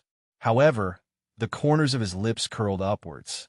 Then, word by word, she clearly spat out a sentence. What if I really am? What was it? Did he have improper thoughts towards her? Pooey pooey. Yi Qing Luo was the first to spit on his face. This cold joke, it's not funny at all. Yi Qing Luo rubbed her arms as she distanced herself from him. Don't say that your Palace Lord is against me, chasing after me time after time, scheming and scheming. It's all to attract my attention. Palace Lord, you're after all a high-leveled cultivator from the upper realm. Isn't it a little inappropriate to tease a married woman like this? Yi Qing Luo's obvious disgusted action made the Palace Lord's pupils shrink slightly. The hands under the black robe, clenched into fists, tightened a little. A married woman. He gave a low laugh disdainfully. You and him don't seem to be married. Sooner or later. Yi Qing Luo replied decisively. So where on earth did you send Xian to? The palace master of the Netherworld Palace lowered her head. The slender figure, shrouded in the black cloak, revealed a sense of loneliness and desolation. Yi Qing Luo didn't know why. From him, she could see this kind of emotion. But this had nothing to do with her. She and the Palace Lord were originally enemies. The path they chose was different. The final outcome was bound to be a battle to the death. Suddenly, the palace master of the Netherworld Palace stumbled on the spot. He raised his hand under the black robe and pressed it against his head. Yi Qing Luo creased her brows as she stared at his actions. However, he was secretly speculating in his heart. What kind of tricks was he playing now? In just a few breaths, the palace master of the Netherworld Palace's hand on his head slowly fell down. When he raised his head again, he looked at her. The aura on his body clearly revealed a bit of coldness. He was no longer flirting with her just now. Swish! There was a slight noise. The palace master of the Netherworld Palace suddenly approached. Against the backdrop of the graveyard, his entire body was shrouded in black gas, like a sharp blade baring its fangs and brandishing its claws, tearing open its bloody mouth. His black robe fluttered in the wind. The eyes under the cloak seemed to be dipped in poison, piercingly cold and bone-piercing. In the blink of an eye, his hand was already around her neck. The force was so great that it imprisoned her, making it difficult for her to breathe. This palace's target, right from the start, was only you. His sinister voice sounded a little misty beside her ear. The biting cold intent dispersed in the air. Circles and punches of profound waves imprisoned Yi Qing Luo's four limbs.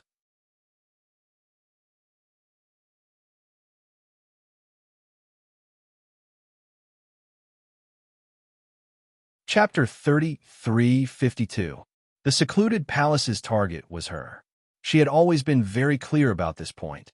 She had always been unable to understand why someone from the upper realm, risking the danger of being detected by the heavenly way, ran to the lower realm to build a secluded palace, and then time and time again targeted her. What was the reason for it? To the people from the upper realm, no matter how powerful her innate talent and ability was, she was merely a cultivator from the lower realm. Why was it worth the palace lord of the secluded palace to spend so much effort to deal with her? Missy, you don't have to worry. What I need is your body. As long as you listen to me, I can guarantee that your life will not be in any danger." The palace lord of the secluded palace inched closer to her as he smiled lightly. The strength in his fingers gradually tightened along with his smile. Yiqing Luo's face turned pale and gradually turned green. But she didn't stretch out her hand to pry the hand on her neck away, nor did she struggle or beg for mercy. A pair of icy cold eyes, suffused with a seductive shade of blood, stared deadly at him. "Fisk, looks like Missy has already realized that I cannot kill you." The palace lord of the secluded palace released his fingers after meeting her gaze for several breaths. Yiqing Luo took a step back. Circles of red light appeared on her jade-white neck. She raised her hand and placed it on her neck. A pair of blood-colored eyes stared vigilantly at the palace lord of the secluded palace. Indeed, she could feel it, although the palace lord of the secluded palace didn't show any mercy. It was indeed a stance to strangle her to death. But Yiqing Luo knew. The palace lord of the secluded palace would absolutely not let her die like this. Just like what he said earlier, what the palace lord of the secluded palace wanted was this body of hers. This sentence, Yiqing Luo didn't think that there was any other deeper meaning, but it was a serious meaning. The palace lord of the secluded palace wanted this body of hers to achieve a certain goal. Thinking carefully, it seemed that the palace lord of the secluded palace had repeatedly targeted her, was indeed to control her, to make her listen to them. Not only the palace lord of the secluded palace, even the dark forces in the past were the same. Suddenly, Yiqing Luo seemed to have thought of something as her eyelashes fluttered. She abruptly raised her head and looked closely at the palace lord of secluded darkness palace. "You all want my profound heart jade." After she finished speaking, the light in her eyes suddenly brightened again. "No, that's not right. It's not only the profound heart jade. There are also other things, everything that happened in the past replayed in his mind like a slow-motion movie. Previously, the Dark King of the Dark Forces tried every possible way to snatch away the profound heart jade in my body. After that, the dark forces were taken away by your secluded darkness palace. You must have already known that my profound heart jade isn't simple. What you want is my profound heart jade, and this vessel that can hold the divine phoenix profound heart jade. You even joined forces with Godless Island. Previously, you sent Wu Sansha to snatch the profound phoenix ring. I'm afraid your goal is the same as the dark organizations. That's why the remnants of the dark organization are willing to be your lackeys. That's right. Their goal was the same. It was all for the so-called tomb of the Divine Emperor. It was all for the so-called Divine Phoenix Profound Heart Jade. To find the tomb of the Divine Emperor, awaken the Emperor of the Divine Emperor, and obtain the Divine Phoenix's inheritance. This was the original motive of the Dark Forces. The motive of the Palace Lord of the Secluded Darkness should be the same.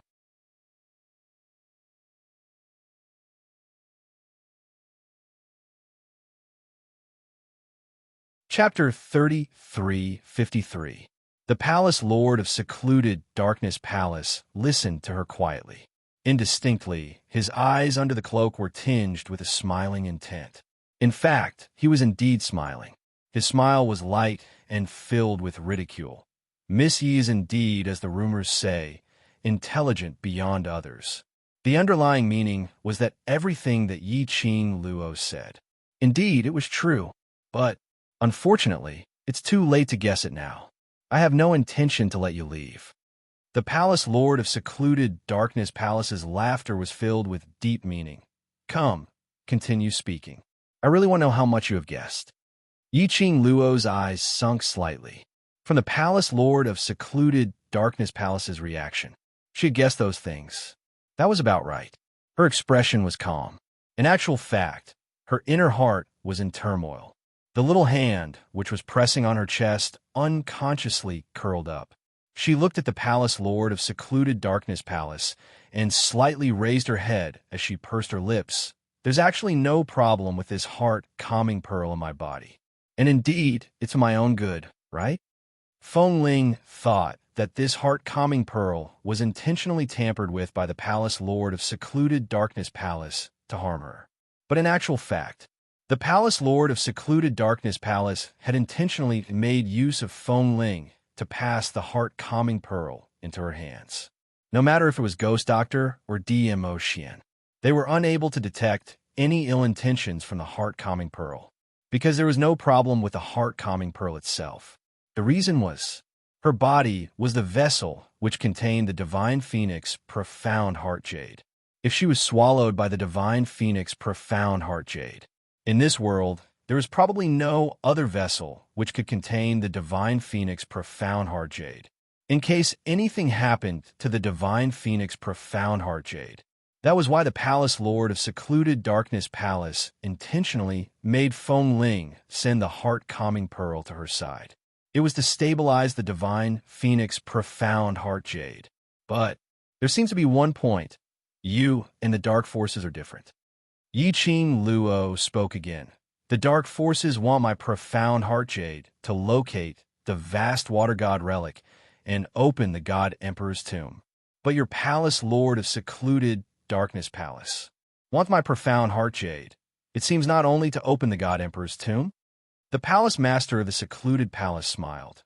Then, what do you think I'm doing this for? This represented that Yi Qing Luo's deduction was correct once again.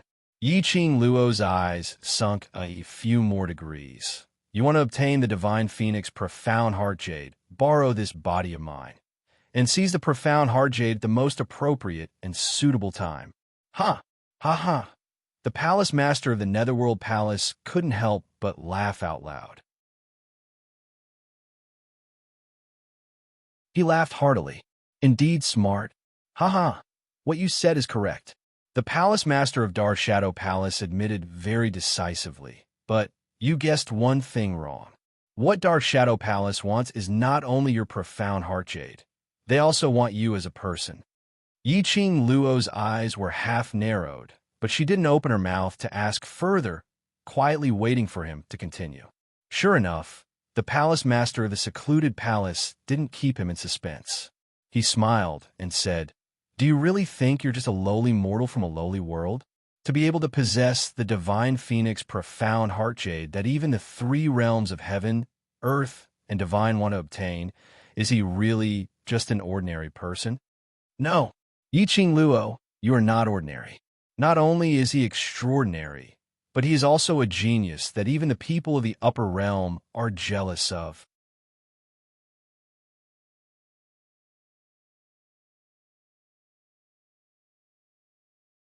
Chapter 3354. Yi Qing Luo's eyelashes fluttered. Deep in her blood-colored eyes, there was a ripple of light. But her expression was still calm and indifferent. Slowly, she squinted her long and narrow eyes. Her pink lips curled into a faint smile. I also feel that my identity is extraordinary. From the moment she found out that she wasn't Yi family's seventh miss, Yi Tian Kuang's biological daughter, she knew that her background wasn't ordinary. After all, how could an ordinary person's body bear the Divine Phoenix profound heart jade, which many cultivators coveted? Plus, the profound flame W map which her mother left behind before she died. That map was mysterious and complicated. Even when DMO Xian came to the upper realm, one of his goals was the profound flame W map. That showed how mysterious the W map was. And that time, when the Baiming clan died to save Yi Fengru, the one which was left behind had something about her biological father. That box. A box which hid a powerful force. She didn't even dare to open the box. It was enough to show that her parents were extraordinary. She was the daughter of extraordinary parents. How could she be ordinary? But she didn't expect that the secluded palace not only wanted her Divine Phoenix profound heart jade, but also wanted to corrode her body, to turn her body into a puppet. The glint in Yi Qing Luo's eyes flashed brightly. She crossed her arms and looked at the palace lord of secluded palace calmly. Looks like you seem to know my identity. Why don't you tell me? How arrogant is my identity?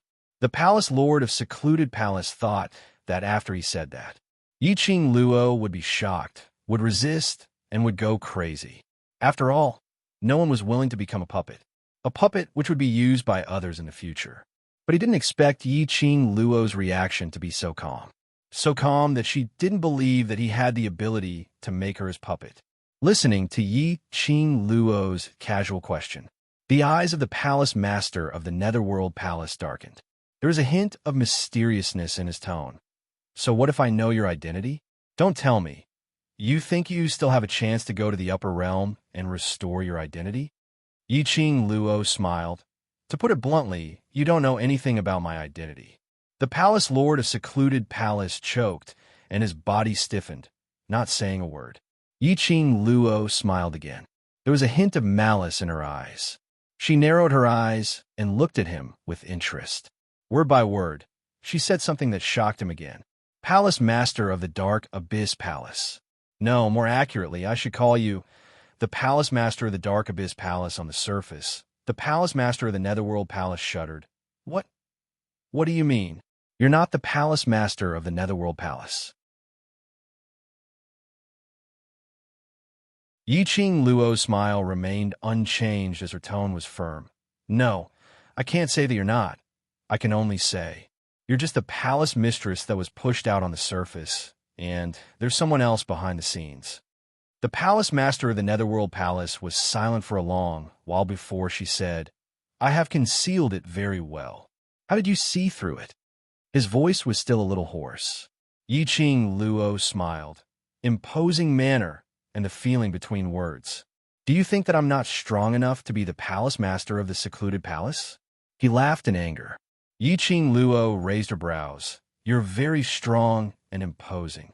But you're not the real Palace Master of the Netherworld Palace. Palace Master of the Netherworld Palace. Since his imposing manner was very strong, then which part had gone wrong? He had forgotten to tell his babies that Master M.O. had taken part in a QQ reading activity. From tomorrow onwards, which was on the 4/1, he needed his babies to leave a message in the book comment section and interact with Master M.O. Master M.O. would reply to all of them. Master M.O.'s post in the book comment section, hoping for your likes and replies, and for the QQ reading activity, Great God said. Master M.O. would adjust it to 10 book currency per question. The mission requirement was to raise a total of 20. Great God said that his babies could come forward to ask questions.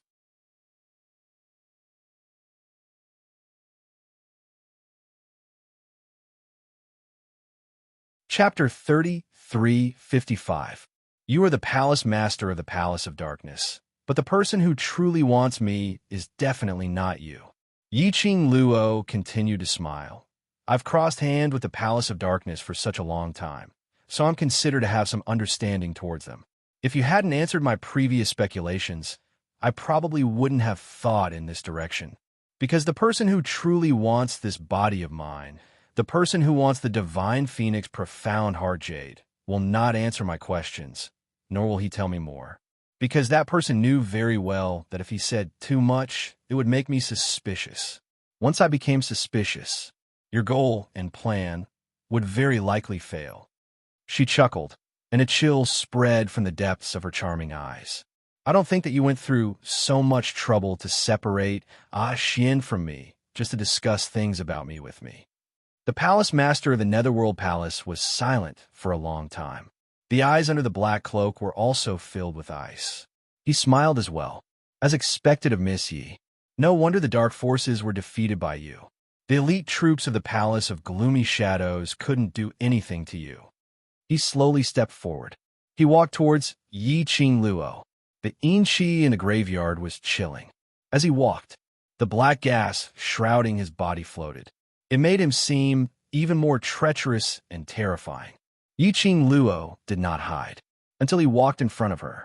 Yi Qing Luo then slowly raised her head and met his gaze. His face was calm, and his eyes were as calm as still water. He stretched out his hand, wanting to touch Yi Qing Luo's face.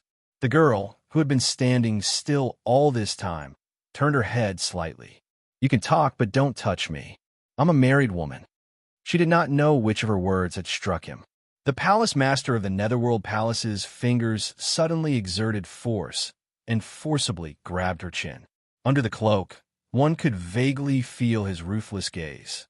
Yi Qing Luo, I admit that you're very smart, but you've probably forgotten that even if there's someone behind me, I am indeed the mistress of secluded Darkness Palace. He closed in, through the cloak. His breath splashed onto Yi Qing Luo's face. The unfamiliar male scent made Yi Qing Luo's slender brows crease tightly. She took a step back in discomfort. Her chin was tightly gripped by his hand. In the end, you still belong to me. His hoarse and shrill voice carried a hint of madness. Yi Qing Luo's heart suddenly trembled. Why did these words sound a little weird?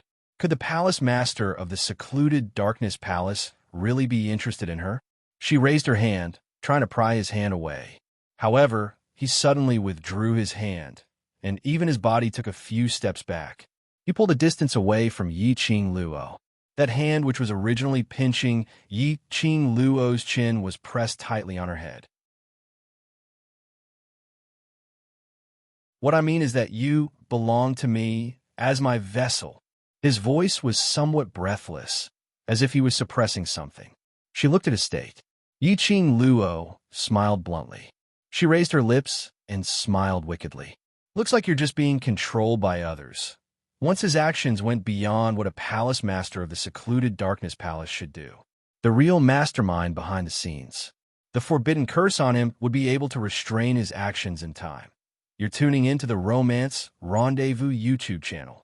We're so grateful for your support, and don't forget to subscribe to join us on this incredible journey through captivating stories. Your generosity through donations truly makes a world of difference, as it's the primary source of revenue that allows me to expand and enhance this channel for you. Thank you from the bottom of my heart for being a part of this adventure.